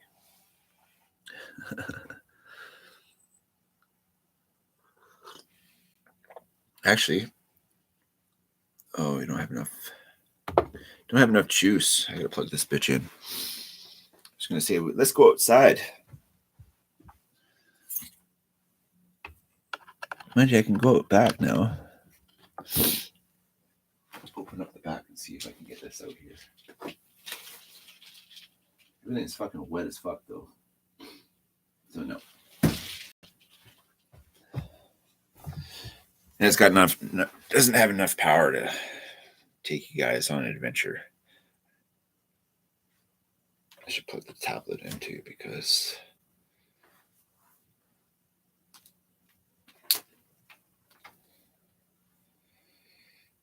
you know.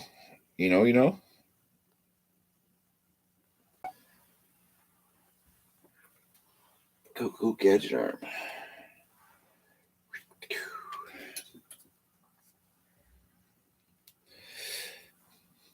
So I asked you guys your favorites. Mine is obviously, for a fixie, it's going to be the Bark River all day, every day. Like, it's everything I like in a knife. Good steel. It's in 3V. It's ironwood scales, mosaic pins, nice leather sheath. I've only stropped it. I've never even had to put an edge on it. It's just been stropped. And I've been using that consistently since JR gave it to me. So, I mean, it's every day I use that knife 3 to 5 times a day. And for the folder, I have a few like favorites because they're wood, but between it would have to be a toss up between two. And the PM3 lightweight that Patrick gave me, or this one. I've been rocking this one the last few days. The Luna. It's a slip joint, 3/4 stop, but it's perfect. It's a perfect little knife. Love this thing. I tried to make, like, it is wicked sharp, but I tried to do a paper cut, and I've noticed that there's like a toothy edge that you can't start that slice through the paper. It mucks up that pass. I can see the little chip out of it. It's like a dinosaur tooth trying to bite into paper, just rips it. So for a slip joint, that's my favorite. For a locking blade folder, I'm going to go, I have to say Spyderco. That Spyderco is, it's phenomenal.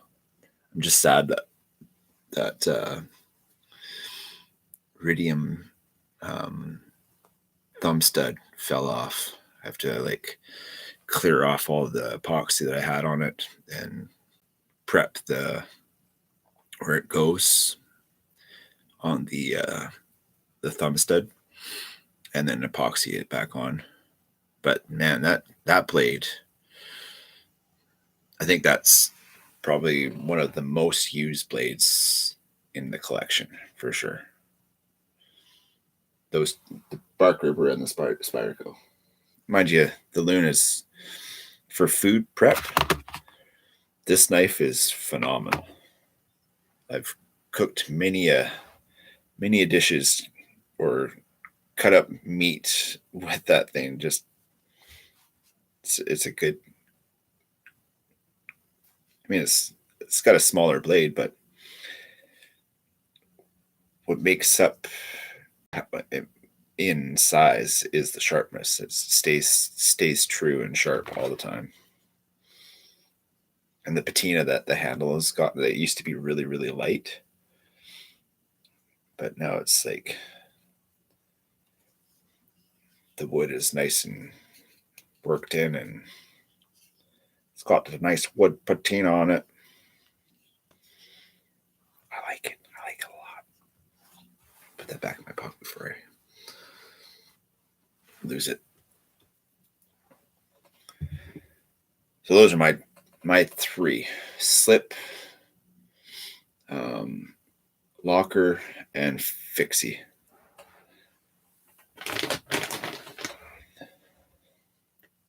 Oh, I just got small olives and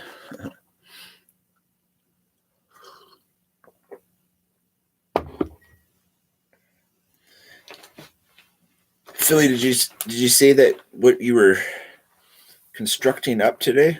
What are you still on that headdress? How's that working out? Is that coming together? I'd like to see. Are you making not a documentary, but like, are you filming the process of making that headdress? Because that's gonna be dope, man. I have all the faith in the world that you are that guy that's going to make something special out of that, for sure.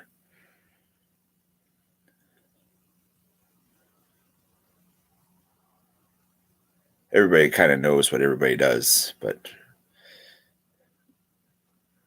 brother Phil, Momoa lifestyle for life, yo. Hashtag.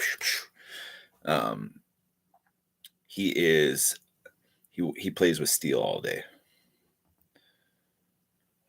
Lose my mind today and find a garage bay to rent so I can get back to building cool shit. I'm going crazy being limited to drawing and digital arts. Yeah.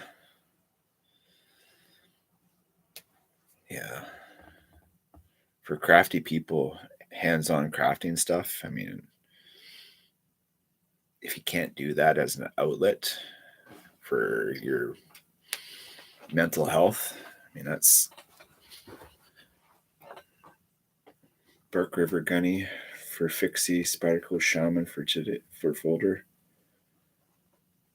GEC Bull Buster for the Slippy. Slick. The Shaman. Those Shamans are dope, eh? The action that they have on them, like, pretty. And the Gunny, man, how do you go wrong? Bark River make just absolutely gorgeous knives. I have to show you this knife because it's in D2 steel and whatnot, but I couldn't afford a Bark River. They're just way out of my price range. So I was looking on Amazon and I came across this Perkins knife company. And Perkins, I mean, the sheaths are not all that great. But it's dirty.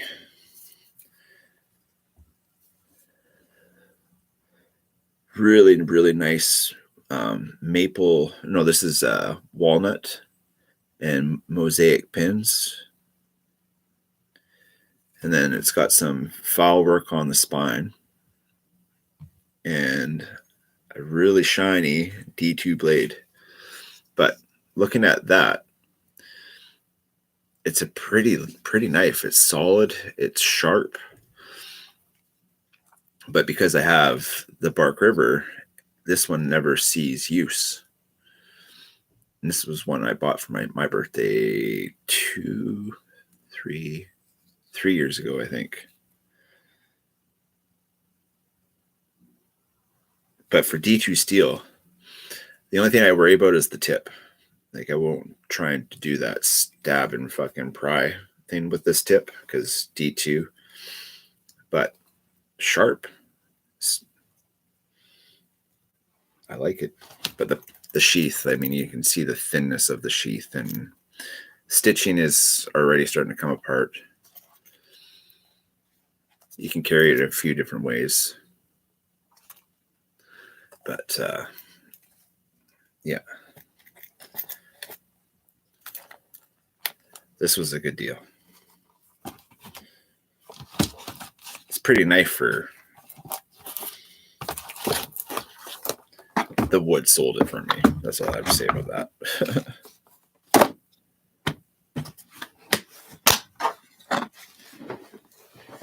Shamans are beast. Yes, sir.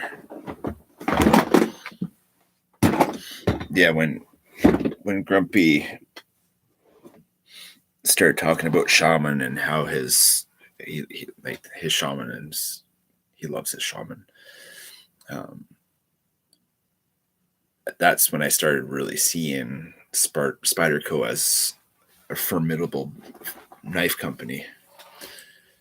If a Marine is saying something good about a knife, you know that Marine is telling you the goods about a blade company.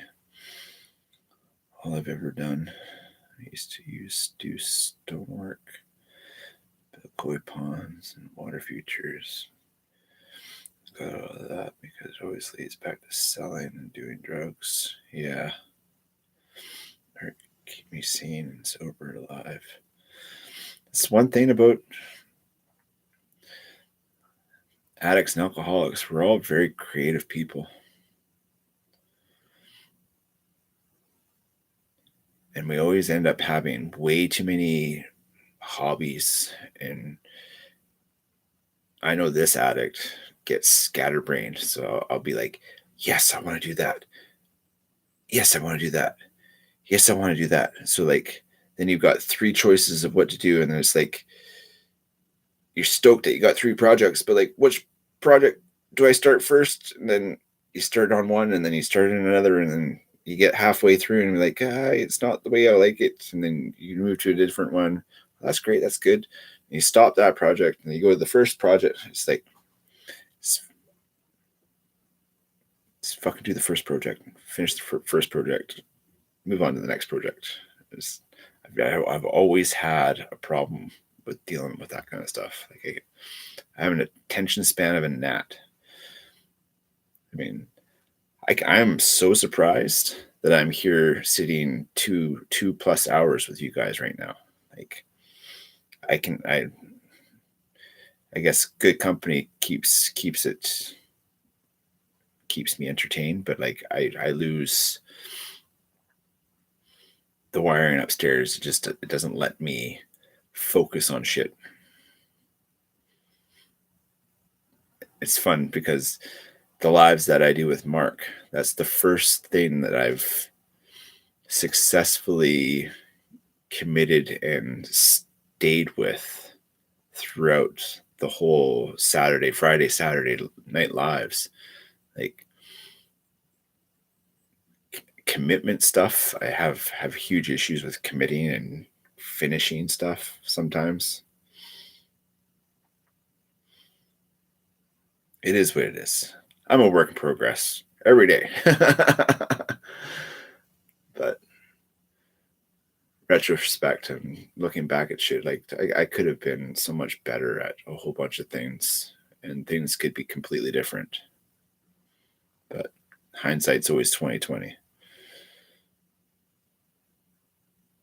Yeah, it's true. But we got coffee and lives right now, so happy days. And the sun is kind of trying to poke it through. And I dug out all the fishing gear, so that's going to go in the truck regardless. Even if I don't go fishing, I go to a spot where there is fish and just look at the fish from the truck.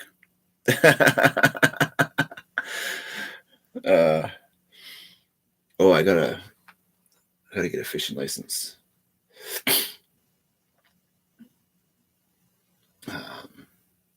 I could do that online.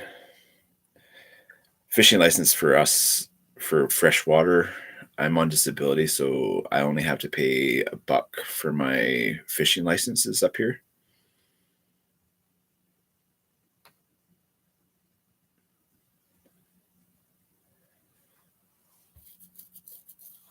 So yeah, and it's like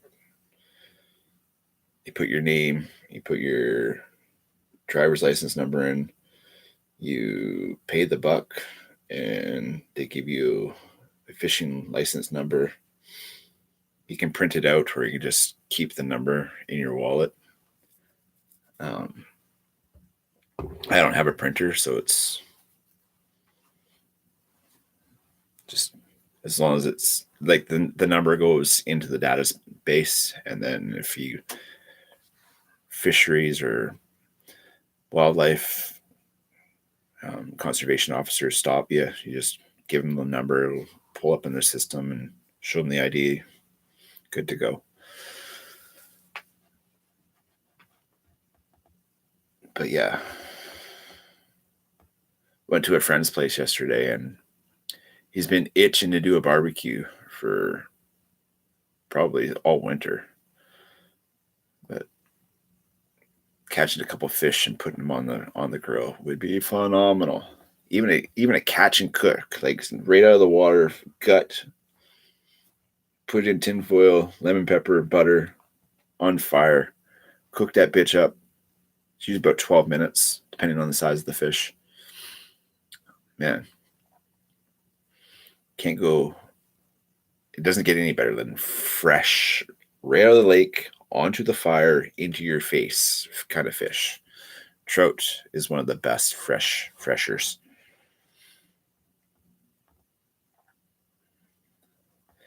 You completely change your entire life 3 times. Job, girlfriend, location, everything. Yeah, man. Yeah, I've never really had a stable home in all of my life. Like, I think the longest I've ever stayed in one spot is 5 years. And that was at that last place. So, yeah. Once you start finding some sort of place for you, like when you can really call a place home, like Yubo is definitely going to be my home for the rest of my life, because the peace and serenity I get out here, being away from all there's going to be bad influences everywhere, but it's what you bring into your life. I'm out of Duncan. That place almost killed me. I'm out of Victoria. That place almost killed me. I've been across Canada a few dozen times, and well, not a few dozen, but at least a dozen times. And I always come back to the island. I'm an island boy. Like, not those island boys. Like, I'm like older than them fucking clowns. Sideshow fucking pieces. I don't understand those kids, man. Gotta have 1,000 tattoos on my face and like palm tree hairdos. I don't understand. I don't understand.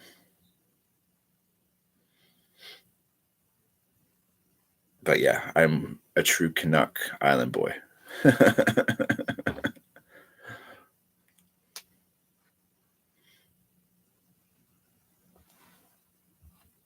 Been thinking about all the times I've moved. Is it something that's makes me want to move, or is it just the situations that I find myself that I have to move? Every move is change, and that's the only thing that's constant in life. Is change. It's true. Honest truth is it's actually a solid fact.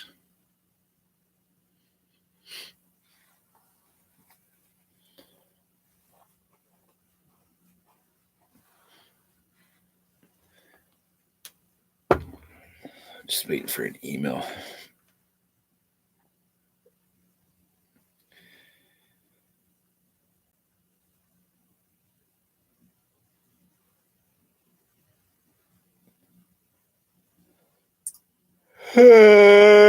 Okay. Oh yeah, email.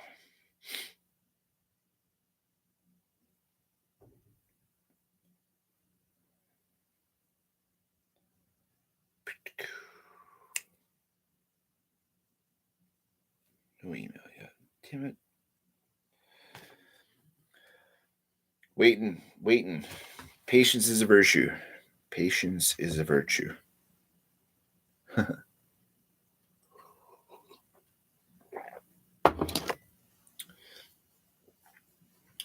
need to get out and do a game night with my friends here soon. It's been a couple of weeks since we went and played Catan. You guys ever heard of a game called Catan? There's never one game ever the same. And I imagine maybe in like the 46 years the game has been alive, I imagine there's probably been. No, I don't think so. Maybe, I don't know. For the amount of people that have played that game and the amount of games have been played, I'm sure there's been one or two games exactly the same for the amount of people that play the game. You know the game that I'm talking about, Catan? It's like a board game.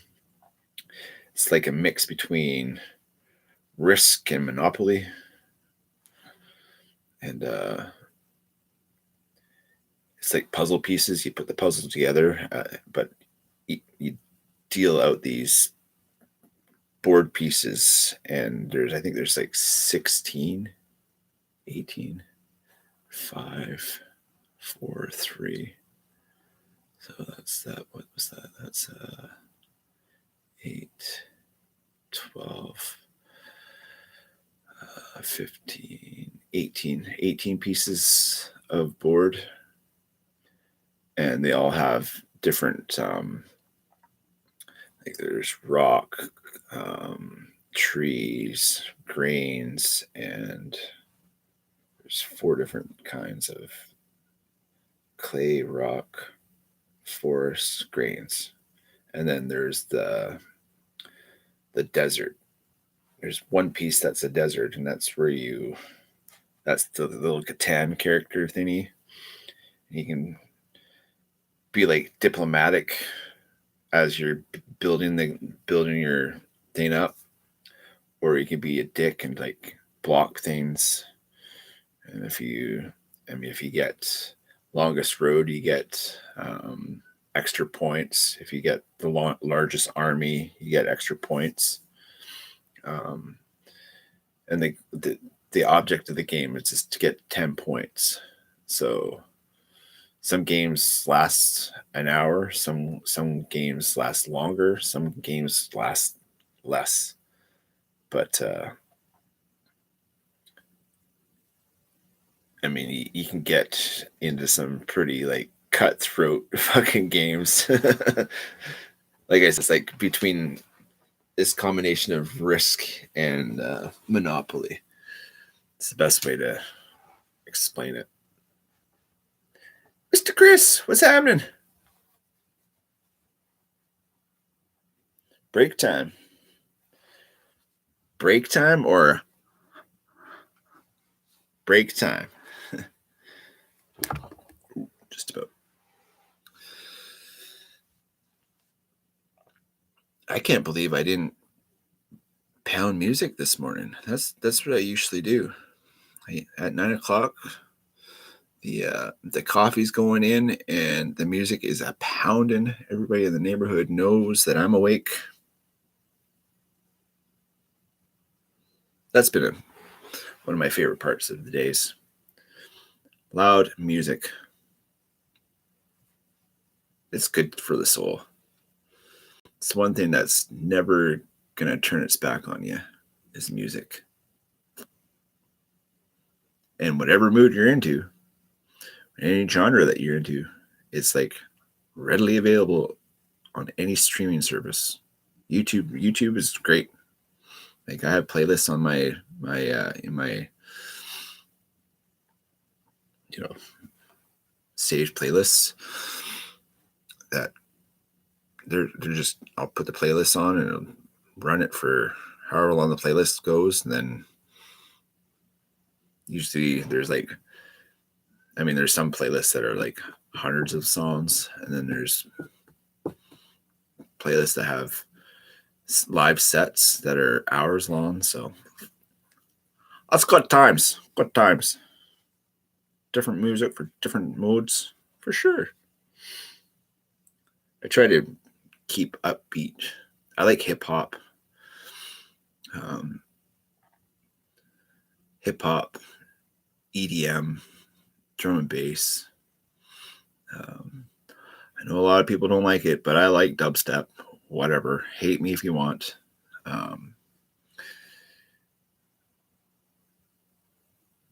I like everything except country, basically. I like world music too.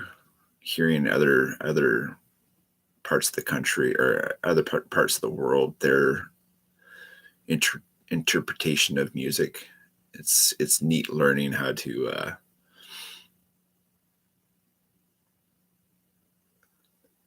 You spawn as well? Nice.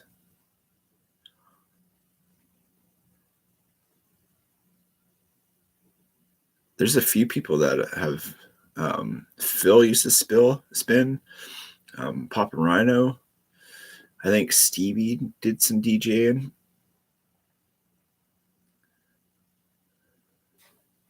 Oh, dude, the bush raves that we had on the island, ridiculous, fucking ridiculous. And if you've been a DJ, like every fucking party goer will send you what they're on, so they need you to be on whatever they are, so they can feel the music that they want to feel. So yeah, raving was intense. I did a lot of drugs in raves. Fucking loads of drugs in raves. Yeah. Techno. Yeah. You have a few thousand records. Man, I wish I had my record collection still. I had an amazing vinyl collection. But addiction's a motherfucker. You lose all your shit. Yeah.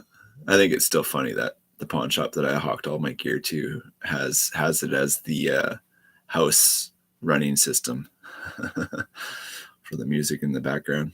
It's great.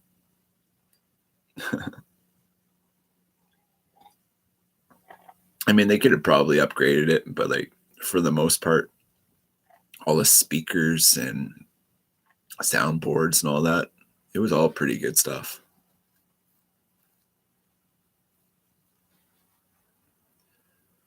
Yeah.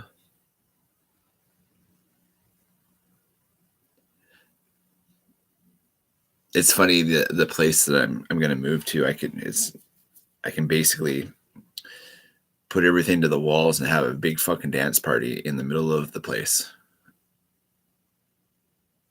Just need to have a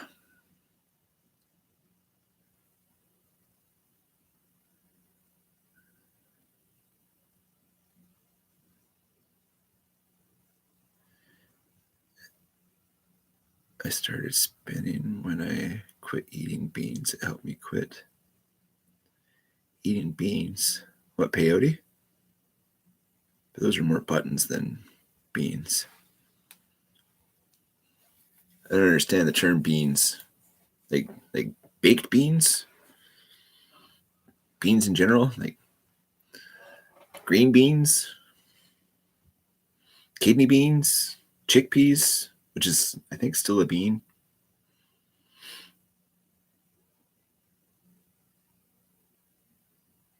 Oh, okay. X. Molly.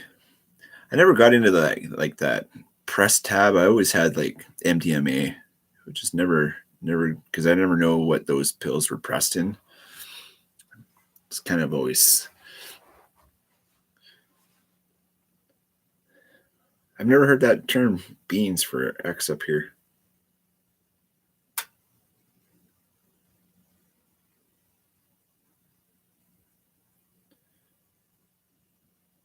Yeah, it was always candy or fucking Molly, because 90s term. Well, how young do you think I am? Like, I'm a freaking Gen Xer, by. Oh, slow down, eh?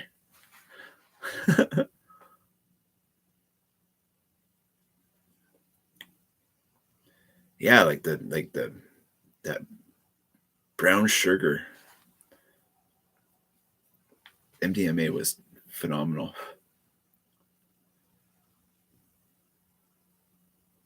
Acid and mushrooms and the peyote was the fucking mind fuck. That stuff was brutal. My buddy still has a video somewhere. I bet he still has that video. But I don't know how many buttons I had, but I was fucking tripping. And I had a waterbed, and I seriously thought I was in the middle of the ocean swimming on a waterbed. And he had video of me just tripping balls. I was petting my shoe. I thought it was a cat. I was like loving on that fucking shoe. And man, the more I puked, the higher I got. It was just brutal. Mescaline was another nasty one. The PCP was just, you just don't want to be around people on PCP. That's just brutal shit.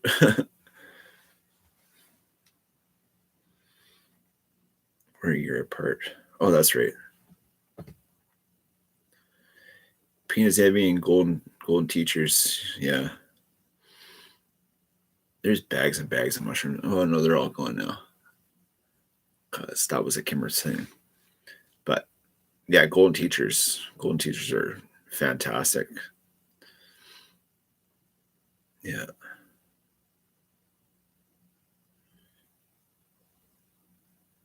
And the little sillies, the little boobies, the Cabenzis. I like the Cabenzis were my favorite because the bluer they were, the better they got.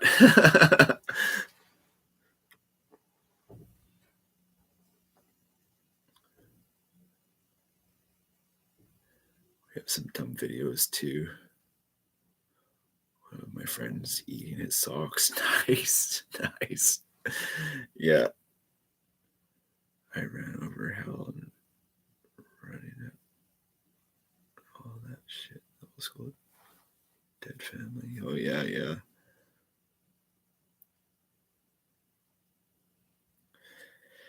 Hindsight's always 2020. Moon.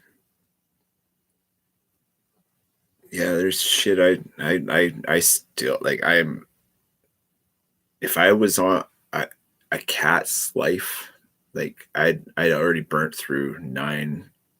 I think I'm on my 12th fucking go at this kick of the can. I mean, I should write it all down and really think about, like, I can probably mentally think about where I was at. Like, I've been shot, I've been stabbed twice, I broke my back.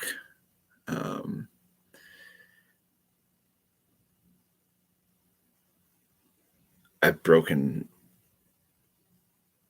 a shit ton of bones. I've OD'd, dead like 3 times. I've had 4 heart attacks, 6 strokes. The brain injury fucking thing really fucking ruined me.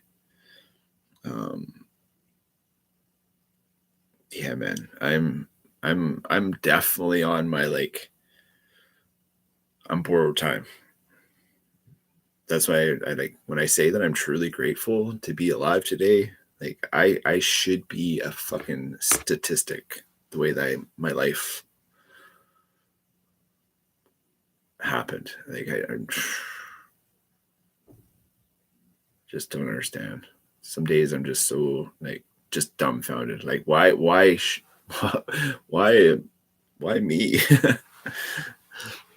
It's crazy. Oh, you gotta go, Mir. Blessings, brother. I'm better off for it. A lot of people I grew up are fucked. Yeah, man. Yeah, there's evil in this world, man. There really is. There's that's why I have very minimal amounts of people, because the amount of people that are like me, or getting to the point where they could be like my twin, like I don't want people like that in my life. This kind of guy right now, I'm a good guy. Like I truly do believe that I'm this version of me is the best version of me I've ever been. Before, I mean, I've been drinking and doing drugs since I was 12. Did my first drugs at 11, but like constantly doing drugs and smoking and drinking since I was 12. And that's 34 years ago. That's a fuck ton of drugs and alcohol and all that shit, man. It's just, I just can't understand. Like, why is it that I'm still here? There's a purpose. I'm here for a reason. Hey, Mr. Kevin. Thanks for hanging out last night. That was nice. That last bong rip, man, fucking shut me down pretty fast. But I was up early again, so I don't know what time is it now. 10. We've been doing this for 2.5 hours, and I was up for 2 hours before that. So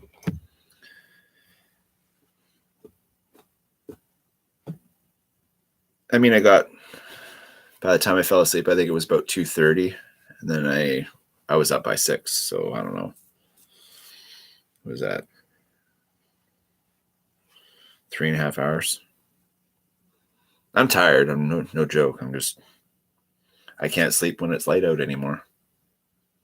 As soon as that sun comes through the window, or the light starts peeking in, and I even sleep with stuff over my face or a pillow over my head, like just to make sure that I can't see that shite. Crashed out about 4. Did you just get up, Kev? Oh, the basement dwellers. That's the best. You get that cool in the summer and insulation in the winter. Basement dwellers are good.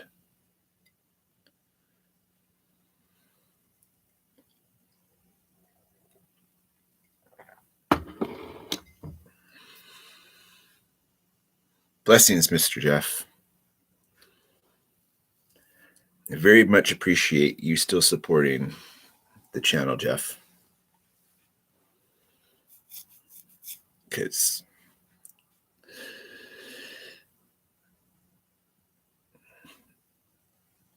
I appreciate that you support both of us still. It's good.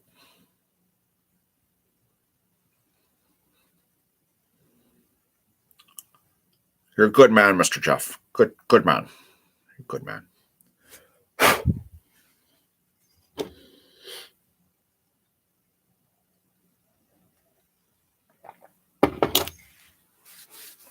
How you doing today, brother?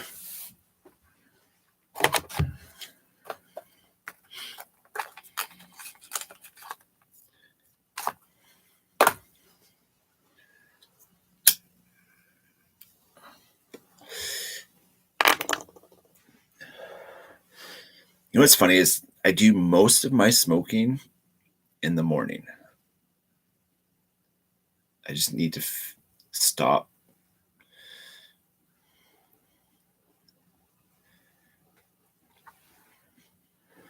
Yeah, I've been around. Thanks for the kind words. No, man, thanks for being supportive part of the channel. You've been here for a bit, for sure. Like it's been a long bit actually.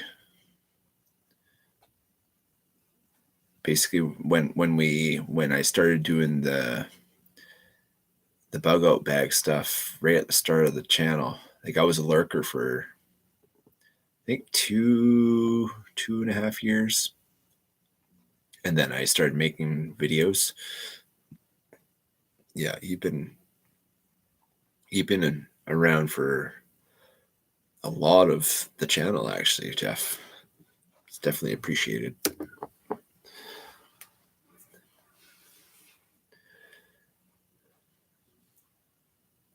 speaking of other people, I need to check in with Pops today.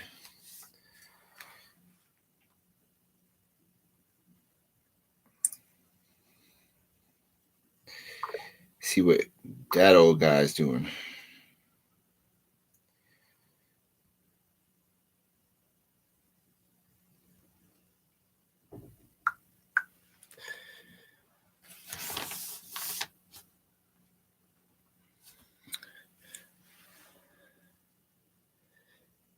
Yeah, it's going on almost 5 years, Jeff. Seriously, it's been a minute for sure. I don't even know how long I've been, like, when was my first video? I remember the first video was that Speedy Stitch video.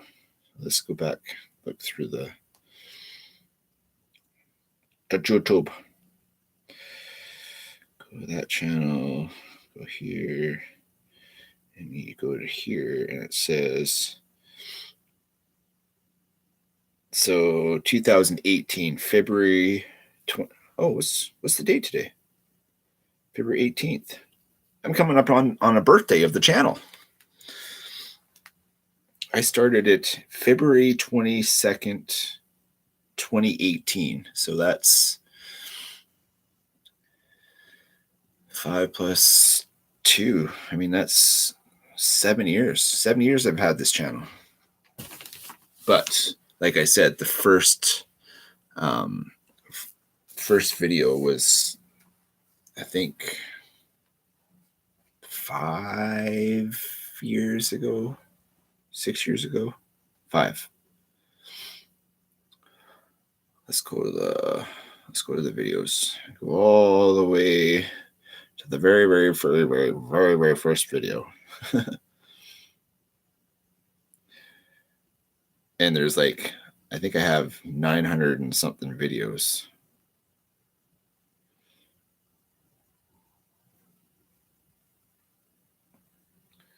Getting closer.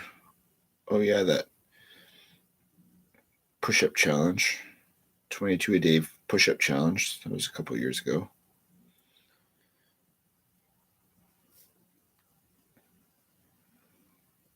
Bob trying to eat me.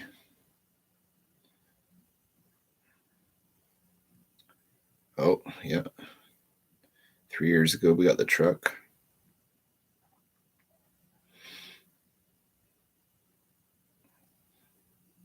Holy, it takes a minute to get through. Oh, let's go to this video. Pause it and go more. So January 6th, 2021 was my first video. And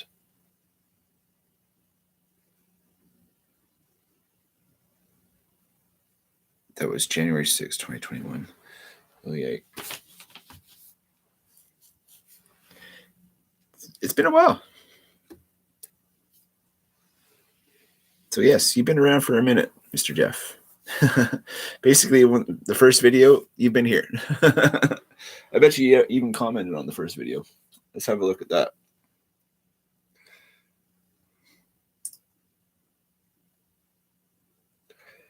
Comments. Mr. Kyle, Mr. Bill, Chris, and Mr. Harshman. So no, you weren't there for the first video, Jeff, but you've always been around. I think this one.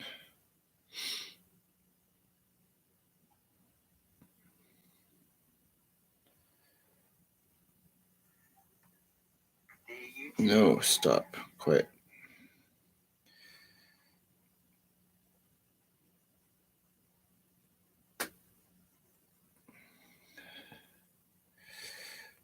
Oh yeah, and Redneck Renegade. It was his fault, and Miss Allie and Miss Donna and Ron and Nathan 4071 and Bill Melton. They all said, "Fucking just do a video. Stop lurking. Do a video." But Jack was the big push. he doesn't do much videos. He's just busy with life. But I tell you, if it wasn't for Jack's encouragement to do the videos, I probably wouldn't have. But he's a Washington fellow as well. Speaking of another fellow, Kevin, another Washington State guy, Redneck Renegade. Great dude. Like-minded. Makes ferro rods and turns handles for stuff.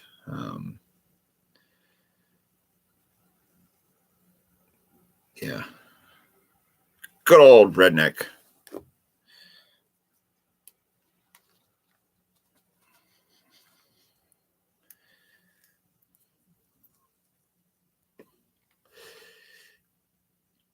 What are you up to today, Mr. Jeff? What are you doing today, Kev? Crispy? All you fantabulous people on this planet.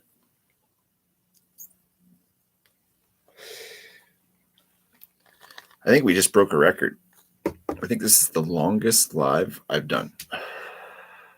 So thanks for being a part of that, fellas.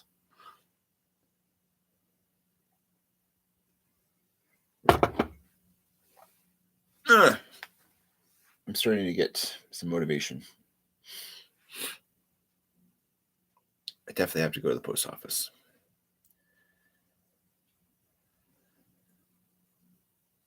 Gonna get lunch. What's on the menu?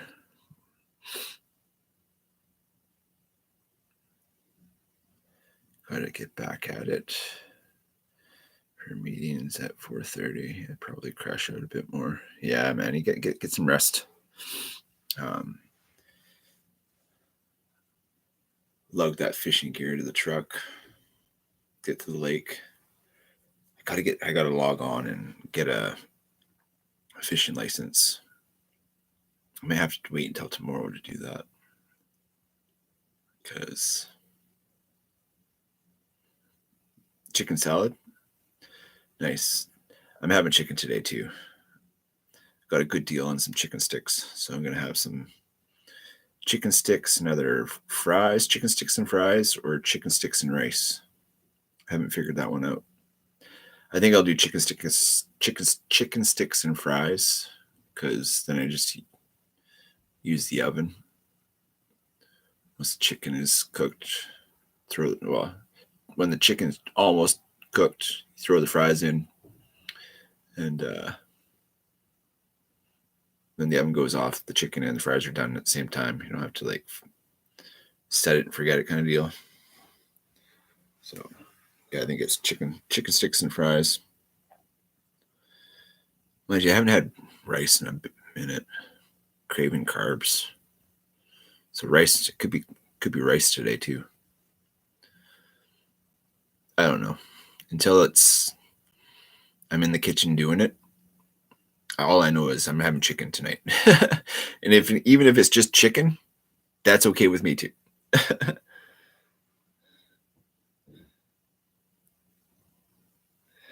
Having chili and homemade pepperoni rolls.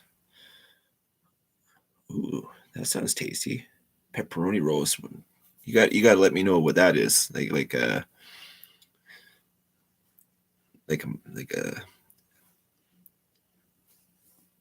dinner rolls, or like a pepperoni roll, pepperoni stick with cheese on the outside.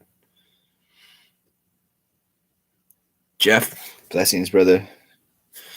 I hope you have an amazing day. Tell somebody I love them, appreciate them, because you guys are appreciated and loved by this guy all the time. I think about you guys all the time. So thanks for being a part of it. Pepperoni roast sounds really fucking, that sounds good.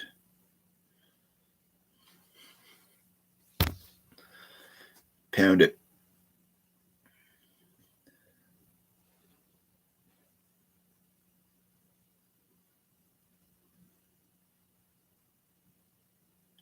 I'm really curious about these pepperoni rolls, Crispy. Please explain. Is it like a Pillsbury muffin with pepperoni in it kind of deal?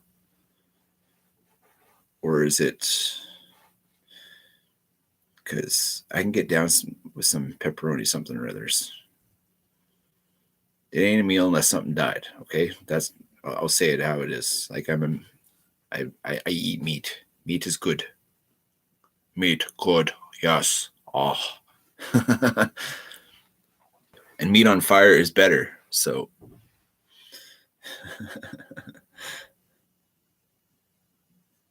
pepperoni inside homemade bread. Fuck yeah.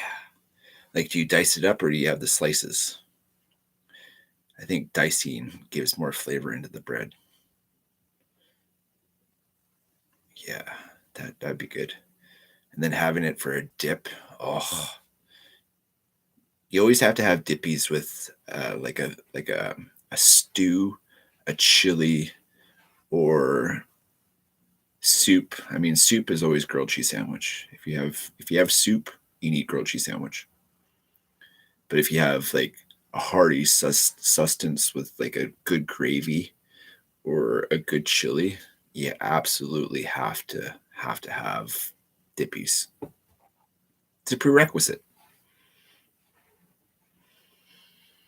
Thou shalt not have chili without dippies.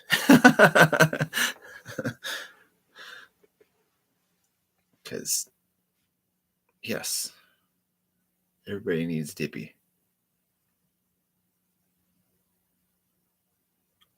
Contemplate another dab, but as soon as I do another dab, my motivation will cease to be and the day will prolong. So no dabs. Got no coffee pre-made, so I got to make more coffee if I want more coffee. And that's a process. I think I'm going to just I'm gonna wait till the 3-hour mark and cut her.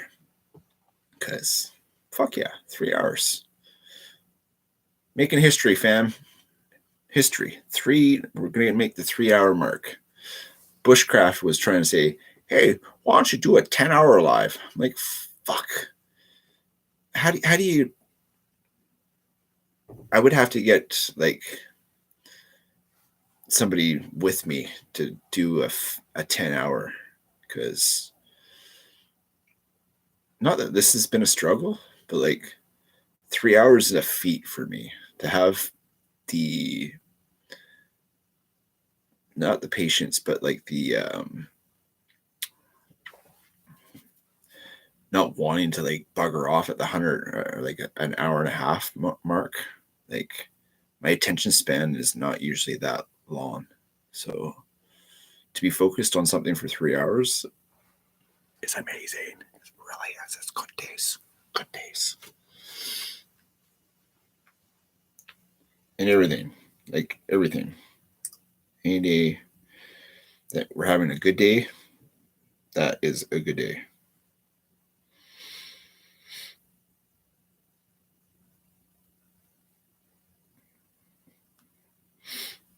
Sometimes it's hard though. As long as I remember where I was 10 or 11 years ago, homeless, addicted, in an alley, shooting up dope behind McDonald's, with everything I owned in a backpack on my back, wanting to die, literally wanting to just like give up and call it. Yeah. As long as I remember those days, today's kind of days are just a breeze. He sent me a picture of the pepperoni roll. Oh, fucking right he did. Atta boy. Let's have a gander. It sounds delicious.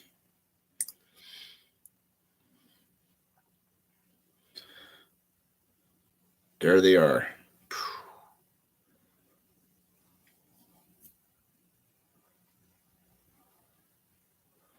Oh no, that's the nut. Oh, that's a nice knife.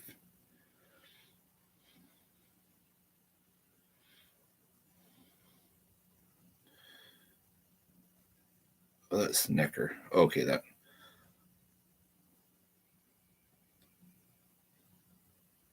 Oh no, you fucking didn't. Look at that, man. That's like a hoagie with everything in it, bro. And you're gonna dip that in the chili, or is the chili in? Oh, I can see.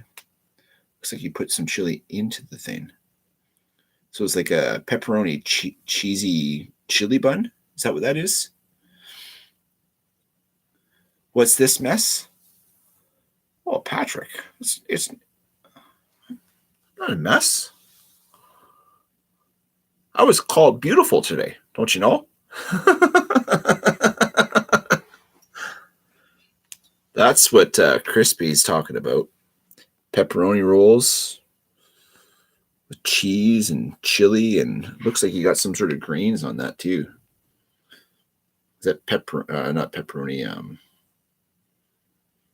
What is that? Is that jalapeno? Is that jalapeno or some sort of chili?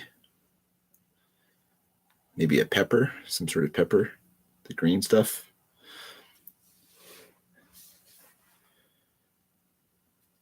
So pepperoni, homemade pepperoni loaves, like bun style with, is that, I want to say that's either like a jack or like a, maybe a Swiss. I don't think that's mozzarella because mozzarella doesn't look that yellow. It's usually more white. I don't know what kind of cheese that is. Jalapenos. Yeah, I thought so. Chili jalapeno cheese pepperoni buns. Fuck. It's like literally making my mouth water. Good stuff. Good stuff. Good stuff. And that basket picture with all your, that's a good, it's a little bit of everything. I like that knife lanyard bead. The big F you. The big F you. Said Stevie Coin. I want one of those. Where do you get, I guess I can probably just go and ask him. I like that poker chip though. Is that a glizzy? No, that's not a glizzy. That's some sort of rock something or other. Stone.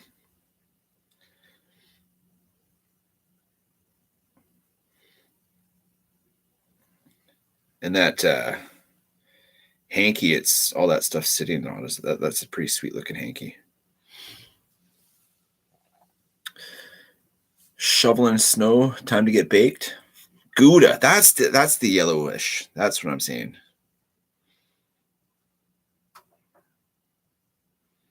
Gouda. That makes it Gouda. Fuck it, Patrick. You're ruining my day again. Can't just do it by yourself, bro. You just can't. You know, it's not going to ruin my day. I'm just going to postpone the awesome.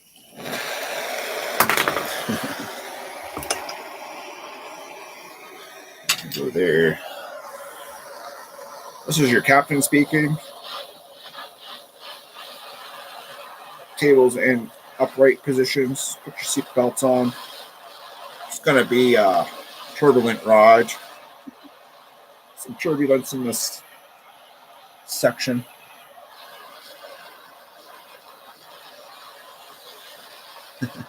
You guys make me funny.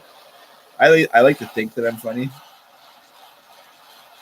But when you guys laugh at the stuff that I say, it makes me feel like I'm funny. I'm a funny guy. Funny guy. You know, funny guy. Ooh, I bet you the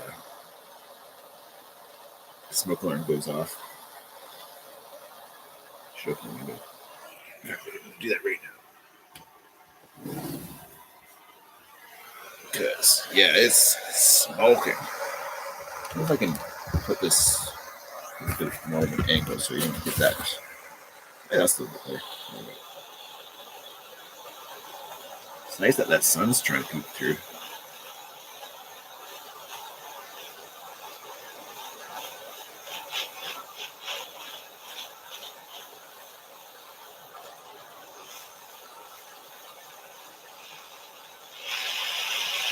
My little brother's been trying to say, hey, make sure when you're done doing your dab, put a Q-tip in there and get all the extra something or others out. Doesn't take as long to freaking burn off.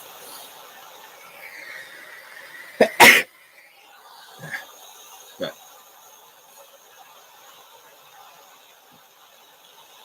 I don't know what's worse to waste, the fuel or the Q-tips. I mean, I've got 2 packs of 500 Q-tips. It's probably cheaper to use the Q-tips than it is the propane.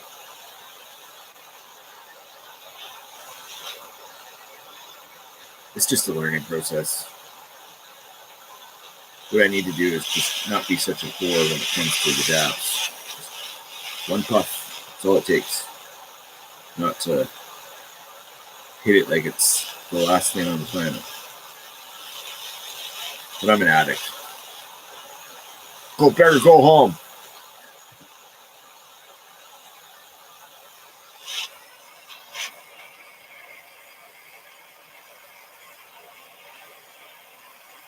Yeah, this was.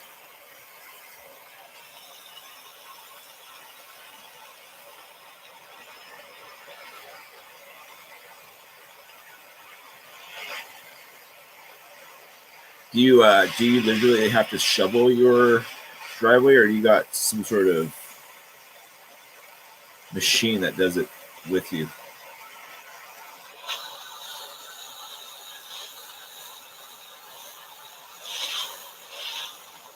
Tell you, if I was in a place that there was constantly snow, I would be like, yeah, man, I'm going to get a fucking snowblower. That bitch is gonna fucking eat a path 3 feet wide, each single pass. So, or I would get like a quad with the freaking plow attachment with the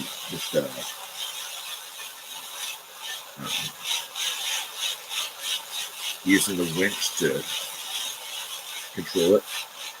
That's fucking hot now. Snowblower. Bro. Are you kidding me? Well,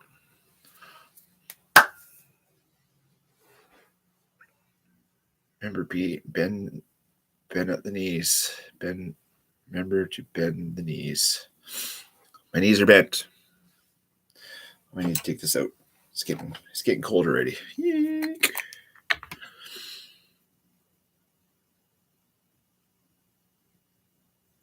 That's good enough.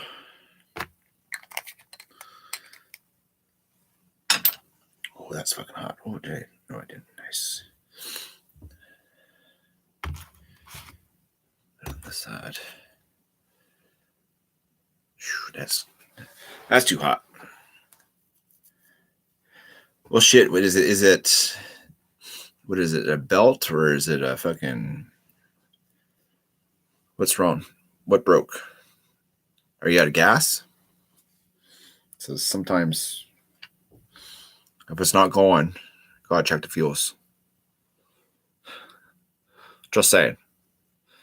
I've made those mistakes many a times. Sometimes, like, why can't I start this chainsaw? Oh, there's no fucking mix.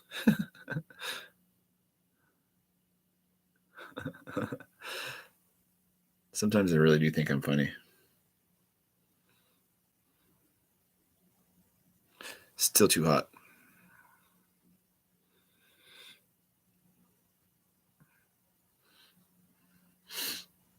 Spines on the axle are worn out. Nothing quick, cheap, easy fix. Nothing quick, cheap, or easy. Yeah. Fucking preach it, fucking Patrick. Preach it. Just know that I'm here with you, thinking about you, doing a dab with you. So you don't have to be alone today, Patrick. We got you. We got you, homie.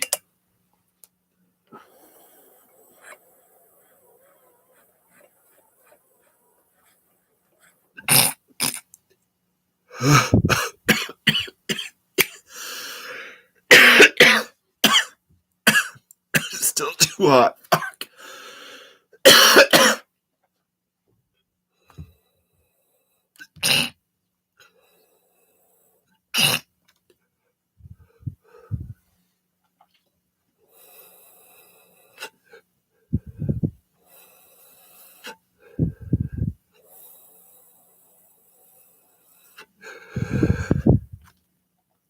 That's all she wrote.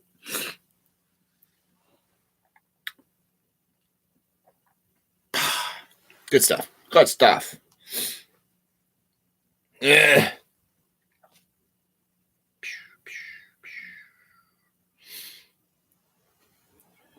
Precious Earthling family commented on something. Oh, fuck. Booyah, child.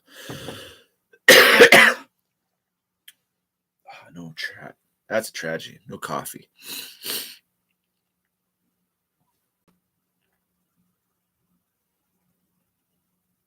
Oh, it sounds like it's raining.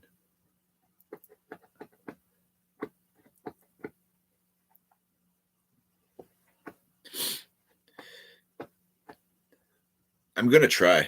I'm gonna try.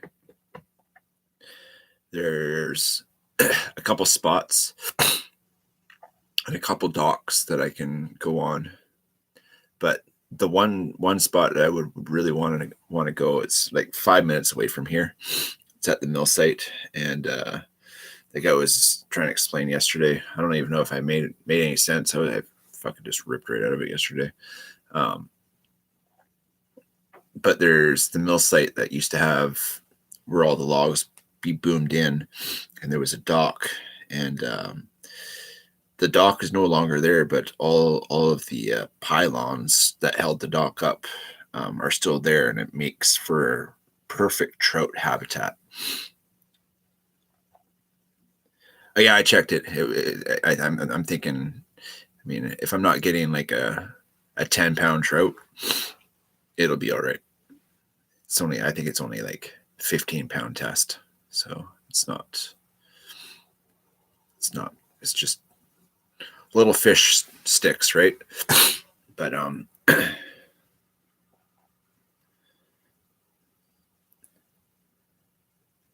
if the rain's starting at 5, I mean, get the afternoon bite around 1:30, 2 o'clock.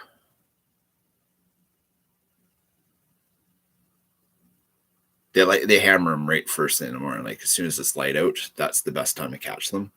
But they're like humans. They eat breakfast, lunch, and dinner, or they're actually pretty opportunistic fish. So if they see something tasty, they'll fucking try to hammer it. Hey, Mr. Neil, you had mentioned something about this knife. Are you still interested in that thing? The cat's knife? You showed some interest into it, I remember. But let me know if you're down, because I need to flog some shit. How's work going?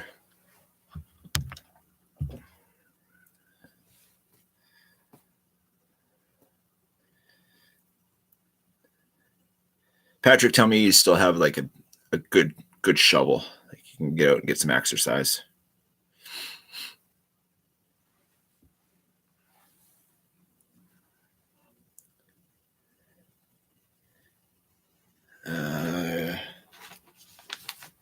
Okay.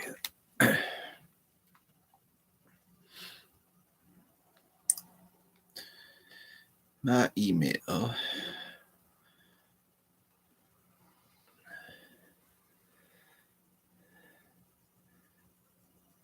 Yeah. Okay, no. Gotta go here. Gotta go here.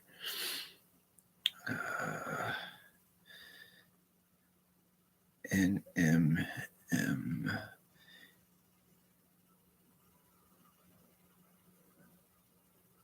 I don't know how you didn't get that link when I sent that link to you for that live the other night. And even Mark sent you that link, and we I just don't understand. I'm just going to send him an email just in the subject, just so you know. I'll put subject as subjector. Okay. Next, send. And I think that's, you should have it. It says sent. I don't know if it says delivered. No, it just says sent. So it's been sent. So you might have an email from me this time. And if it's not there, check your spam file, because I get emails often that end up just going direct to spam. So that goes with everybody. If you're expecting an email, check your spam, because if it's a new email to you that you don't use, or you don't have a thread in,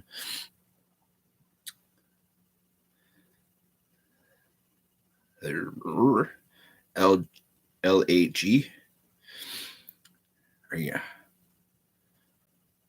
are being cryptic.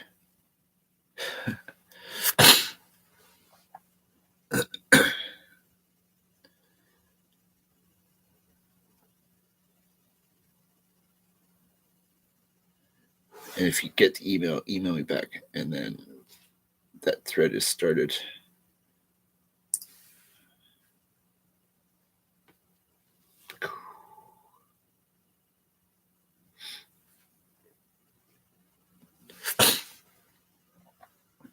I'll get in touch after work. Fabulous. Keep me posted. Try not to soak me, but like let's make a deal happen, because it's just got to happen. I don't want to be the guy that says, "No, I need every fucking penny that this knife is worth, because it's." No, I need fucking money, and everything helps at this point. I really wish I didn't have to do this, but it is what it is. Sometimes you just gotta do what you gotta do, and just nod and smile, and everything's gonna be okay. Because, yeah, it's just stuff. It's stuff that makes me happy. I haven't had this much stuff in my whole entire life. That's why it's hard to let go of stuff. Not that I'm a hoarder, but I have a lot of shit. I've got probably there's 6 for the desks. There's 7, 8, 9, 10, 11, 12, 13, 14, 15, 16, maybe 20 totes worth of shit. You got the email? Good. Excellent. All said and done, I can probably, some of the stuff's still not mine. I gotta get it out of here anyway. But yeah, I've got about 20 totes of shite that I gotta move. And then clothing.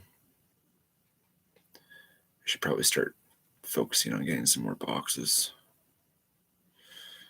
Because boxes were in the way, and if they weren't needed, because I thought I was going to be fucking here forever. Oh, I'm just so sore that I have to fucking move.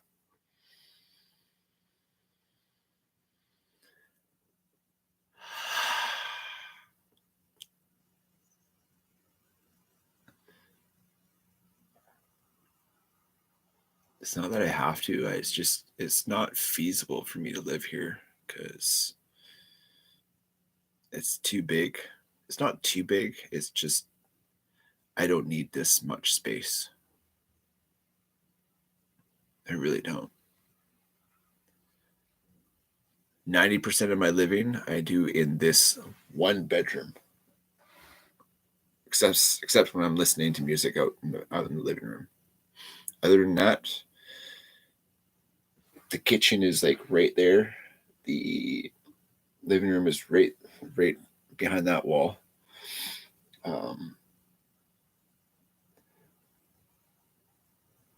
And the tiny home is like a self-contained unit. Like everything is in the one huge room, and then the shitter and the shower are just, they have their own room. So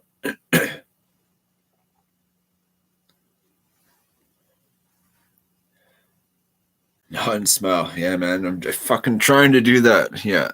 Grin and bear. Fucking fuck. Sons of bitches. It is what it is. See shit like that, fucking just fuck.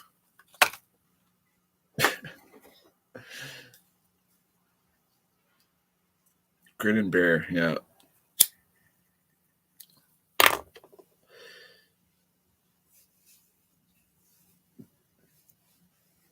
I thought I was upgrading my lifestyle and had a fucking ride or die fucking, and it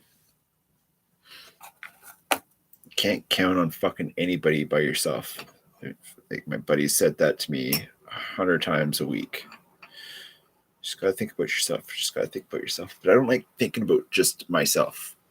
Sometimes I am selfish and I do think about myself, but like for the most part, I just like seeing other people happy. You know, like there's a lot of you guys that I'll do weekly check-ins. Like I'll send you a tune that I'm thinking about, or like just saying, hey, what's up? Just hope you're having a good day. Sending blessings, you know, like just try to be an uplifting person, and sometimes it's hard to do. So yes, we do a lot of this for right now. Grin and fucking bear. Take it like a man. Fucker. Fuck that guy. Fucking fuck. FTG, yo. FTG. Fucking yo.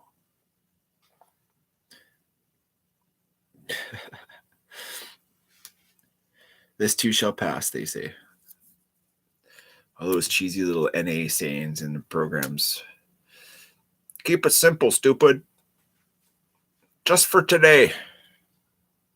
I mean, they're catchy and they're annoying, and I love them, but I fucking hate them all at the same time.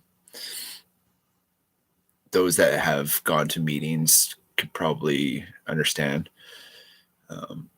when they're ramming that shit down your throat when you first come in the meetings, and you're like, until you actually get it and you start living like that, it's different. But when it's be like, just keep coming back, like just stop saying that, just stop saying that, like fucking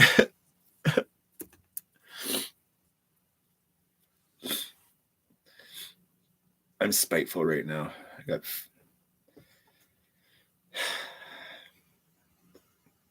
sucks when you love somebody so much and then they're gone. I mean, we weren't happy. It was clear that we weren't happy for the last 6 months anyway.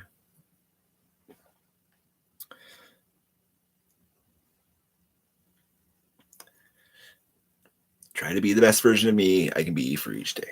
That's all I got to do. Heed the warning, take the advice, just think about me. Because don't you know, you guys have to think about me. Fuck. No, you don't have to think about me. Just say hi to me once in a while. That's all. We're social creatures on this little flying spaceship. Like we need human interaction to become sane people. That's why I was going to go to that meeting last night, just to get out and go see other human beings instead of looking into a camera and talking to you guys through having physical interactions with humans opposed to, I mean, this is great. Don't get me wrong. I'm not, but you know what I'm saying. Go have a coffee. Have somebody literally physically look at you. Smile at somebody. You know, just try and make somebody else's day better. I get joy in seeing other people smile. It's just,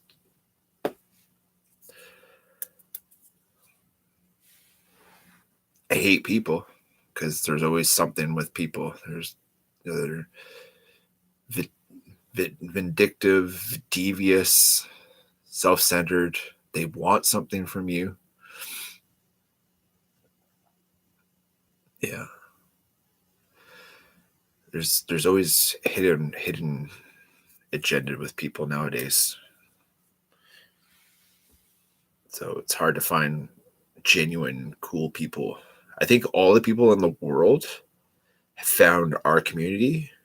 And out of the 8 billion of us plagueful people, the vast majority of the world's population of awesome is in our community. I just have to say that because it's the truth. That's my opinion. Heaven forbid I have an opinion in these days too.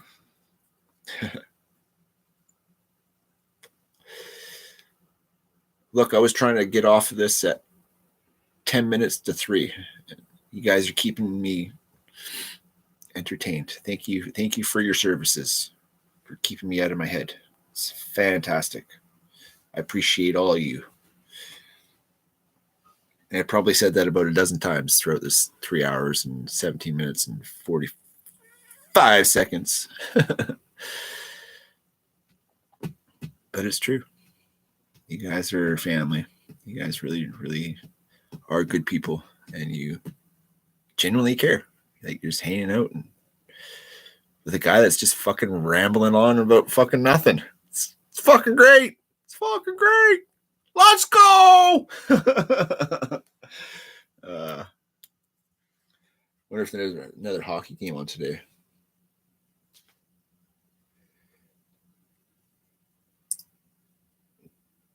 The fucking Swedes almost came back and put a hurting on Canucks last night. And I think Finland beat the States. I think they did. So I don't know who plays who next, but I think the Swedes were eliminated. I think that was a do or die game yesterday. So I don't know. Does anybody watch or follow that? Sorry, that sun is making a huge freaking. Not that it's completely out, but it's nice that it's out, peeking through the clouds at least.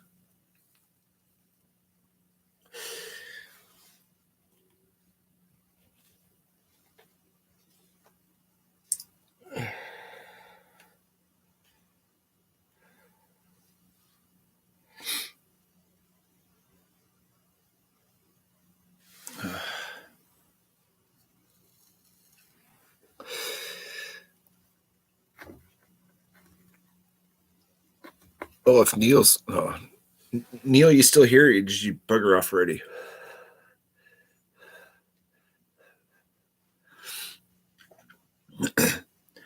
I should have a few bucks tomorrow. So if we work out something today or tonight, it could be in the mail tomorrow or Thursday at the latest. I think I have a box that I can relabel, and I've got all of that bubble tape fucking wrap shit. Wonder if I have enough. Oh yeah, I got lots. Let's go for a walk about it, because it's not.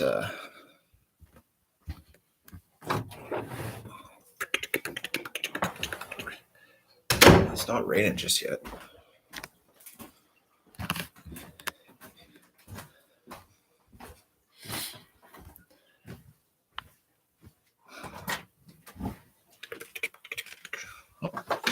Homie's gone.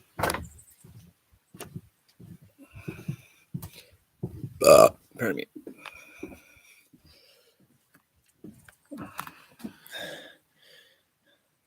Freaking beautiful day. I mean, it's not raining.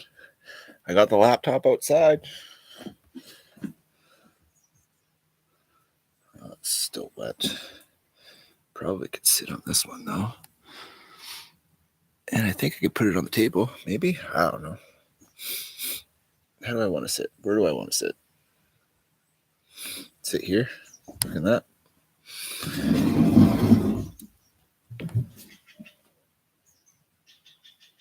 I think I hear my chickadees.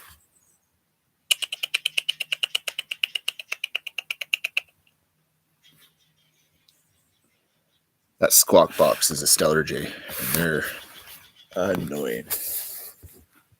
I want to get my chickadees back from the last place. I got those things so trained, landing on my hand and whatnot. Took months to get their trust and whatnot, but I can hear.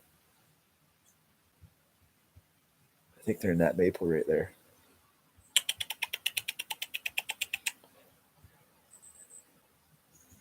They like sunflower seeds, like big time, and peanuts. Peanuts, they really love peanuts, but they're too big for them, so you got to break them all down.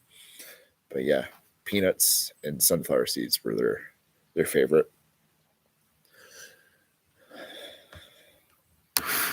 This big old freaking trees around me. It's fabulous. I'm like Lorax. I live in the fucking trees. Good times, good times.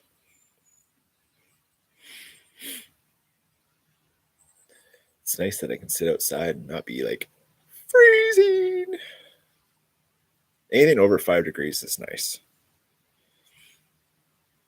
I always have a hoodie on anyway, so it's nice.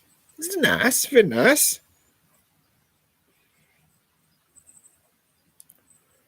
But yeah, this afternoon it's going to be wet.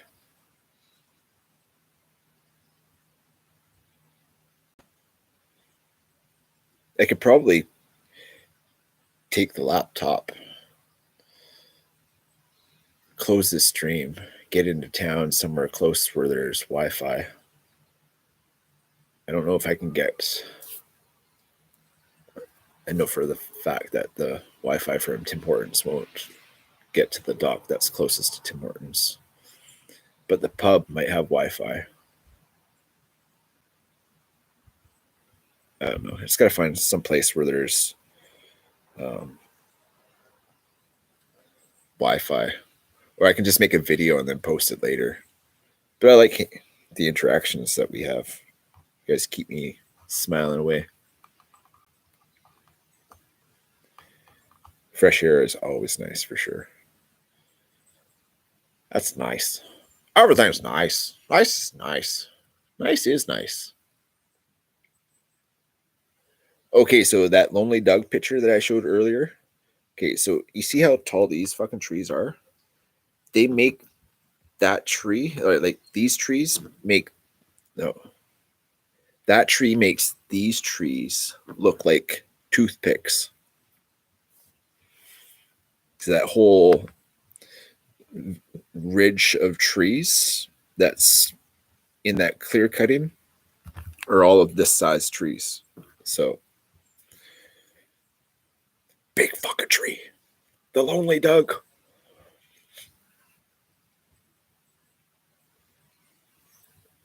It's big stuff. Big trees. I bet you for board feet, that's probably got to be one of the biggest trees on the planet. I know it's one of the biggest fir trees in North America, or in the world, actually. I don't think. I mean, they might. They probably do.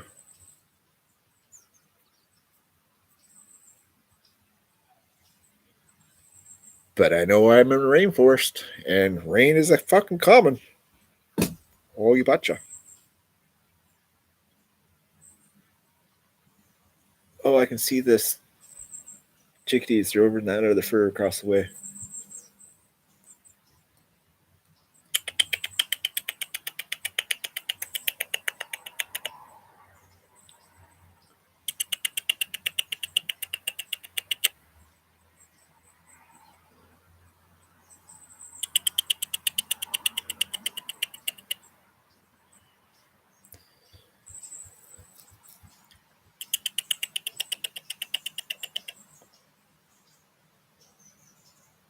I swear those are the same ones. I mean, a chickadee is a chickadee. But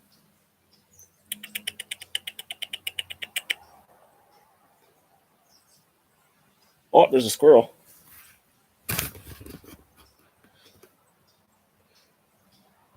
Probably see him. He's coming down. No, he stopped. Oh, there he goes. Jumping.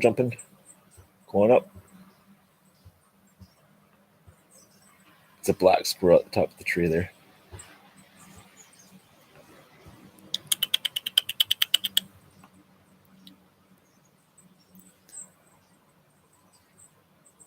Where'd he go?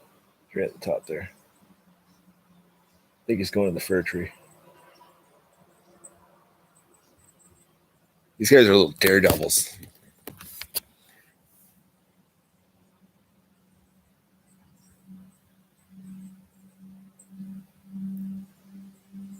Oh no, now he's going back down.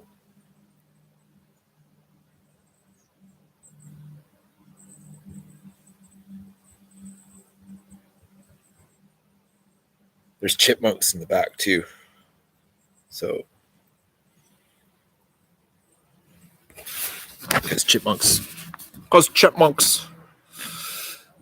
If I had chipmunks, I would try to get 3. And you know how I'd call them.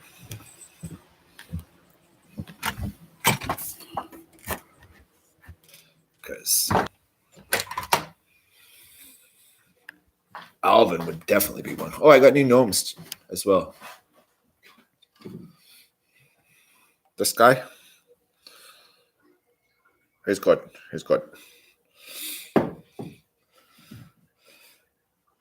Book gnome. I gotta change the color of those glasses because no please. But they both light up, so they're deck gnomes, and then little gnome houses. I think this one's kind of cool. It's like a little beehive.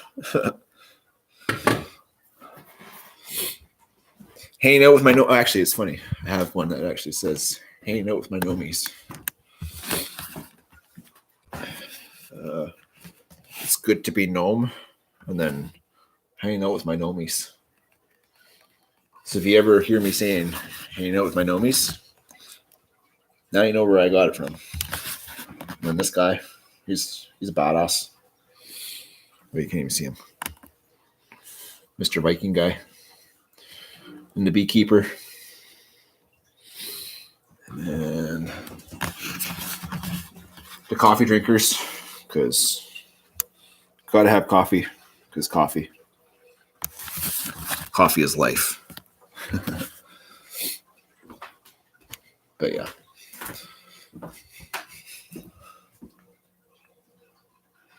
Let's go lost. Sam Squatch. Crispy, you were saying. Telling you.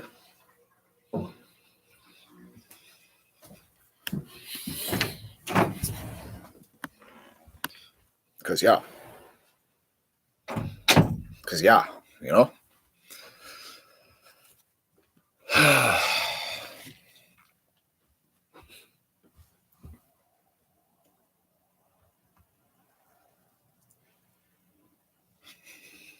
As the sun creeps out, of course. Oh, you can see a little bit of blue sky right there. I don't know if it'll focus. No, of course it won't, because it's too shiny. Heaven forbid it be too shiny. There's a little rectangle of blue sky. That'd be really good if that chunk of blue sky was right underneath the sun, because it would get hot right quick. But it's comforting seeing the blue sky. It means it might actually cook off and burn off until the storm front comes in. Or they're just teasing you a little bit. Here, look, there's a little bit of a blue sky. You're never going to see it for another week.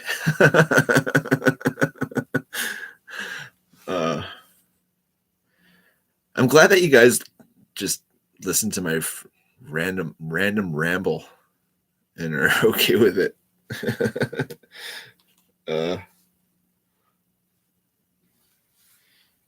It's almost noon though. And I've done absolutely butt kiss.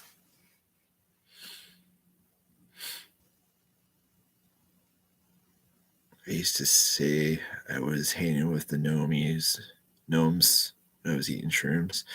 Well, yeah.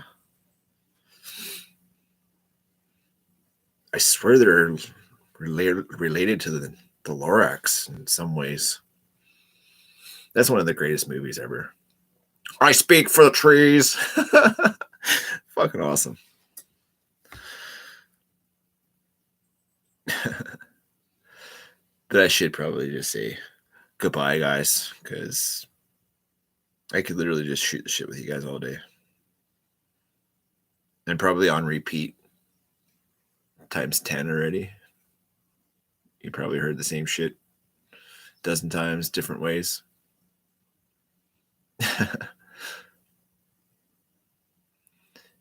And if you're still here through all that, I applaud you.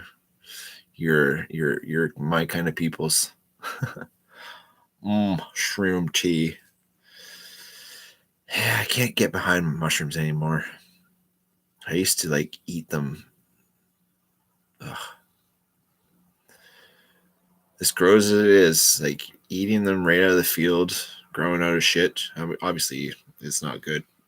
But when you're dumb, stupid kids picking garbage bags full of mushrooms and you're like not wanting to wait until they're dry. Yeah. But since recovery, the gag reflex for Tylenol, even like it's hard to get a Tylenol down. Anything mushrooms just comes right back up, and it's just not good. I can't eat the pot. It just doesn't do it for me. And I fear eating too much pot sometimes because I don't like not having full control. Just not in the cards for me. But yeah, I keep some around just in case. Well, you have to. Maybe somebody's having a bad day and they need a microdose of something to just like tweak thinking. I could never do. Yeah, Kevin, you're like-minded people. Fuck, there's drugs. Let's fucking do it. All or nothing. That's it. All or nothing. And that's the way I have to live. I absolutely have to say all or nothing. And nothing has been doing pretty good. You know, herbs keep me sane, and that's all I need. Oh, fucking cigarettes too, and coffee. The big three: herbs, smoking, coffee. And the coffee has gone down dramatically. Shit in the bed on the smoking, but the herbs are keeping me alive. So that being said, remember to thank a vet, hug a vet, appreciate a vet, thank them for their services, ask them for stories. They'll tell you anything. Like they'll tell you how it truly is. And you know, if it wasn't for them, we wouldn't have the freedoms to do shit like this. I wouldn't be able to just run my face off and have the likes of yous hanging out, supporting my bullshit. Love it. Thanks, friend. That's good. But seriously, thank you for your service, for making our world free ones to live in. It's very, very much appreciated. You are appreciated and loved.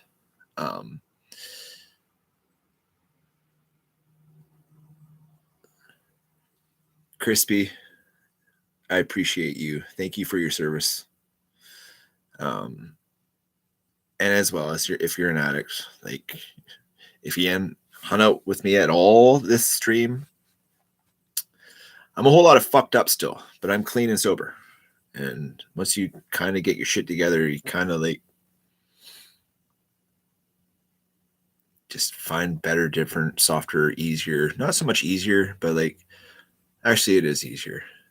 Trying to be an addict, homeless addict, broke all the time, trying to score dope just to like maintain. It's a bloody chore being an addict. Like you're working every day to maintain something that you don't need. You're trying to hide something that it's got to figure out what's broken. So I don't even know if I fixed what's broken. All I know, I was broke down enough that I couldn't do it anymore. I remember being homeless, addicted, shooting up in an alley behind McDonald's, and that's the visual that I will never forget. If I just continue thinking that was the worst time of my life, I don't even have cravings anymore. Like off all the meds, all that shit. Like I'm feeling great about that part of my life, but it's the mental part. I'm a fucking reject right now. But any day that we were blessed to have clean and sober, if you're struggling, emails in the about section. Got big fat ears that'll listen. Cannot financially help you at any means to get you, but I have Google right at the fingertips. And if you need to get into a rehab, a detox, a treatment center, like a sober living situation, like all it takes is that one step, and then another step, and another step, just one step at a time, and get a couple steps in, and a couple days back to back, you get some sort of semblance of a normal-ish. I don't even think life is normal anymore. But if you're no longer shooting dope and drinking your face off, any day that we're gifted on the side of the dirt, clean and sober, is truly a gift. Please believe that, because this guy loves you and you don't even know it yet. So reach out. Emails in the about section. Please reach out. Same with the vets. I'll listen to you guys. I love hearing stories. Tell me fucking stories. Email me. If you need just to vent about shit, 100% stays between us. But still rambling. I'm going now. Love yous. Probably do it again later.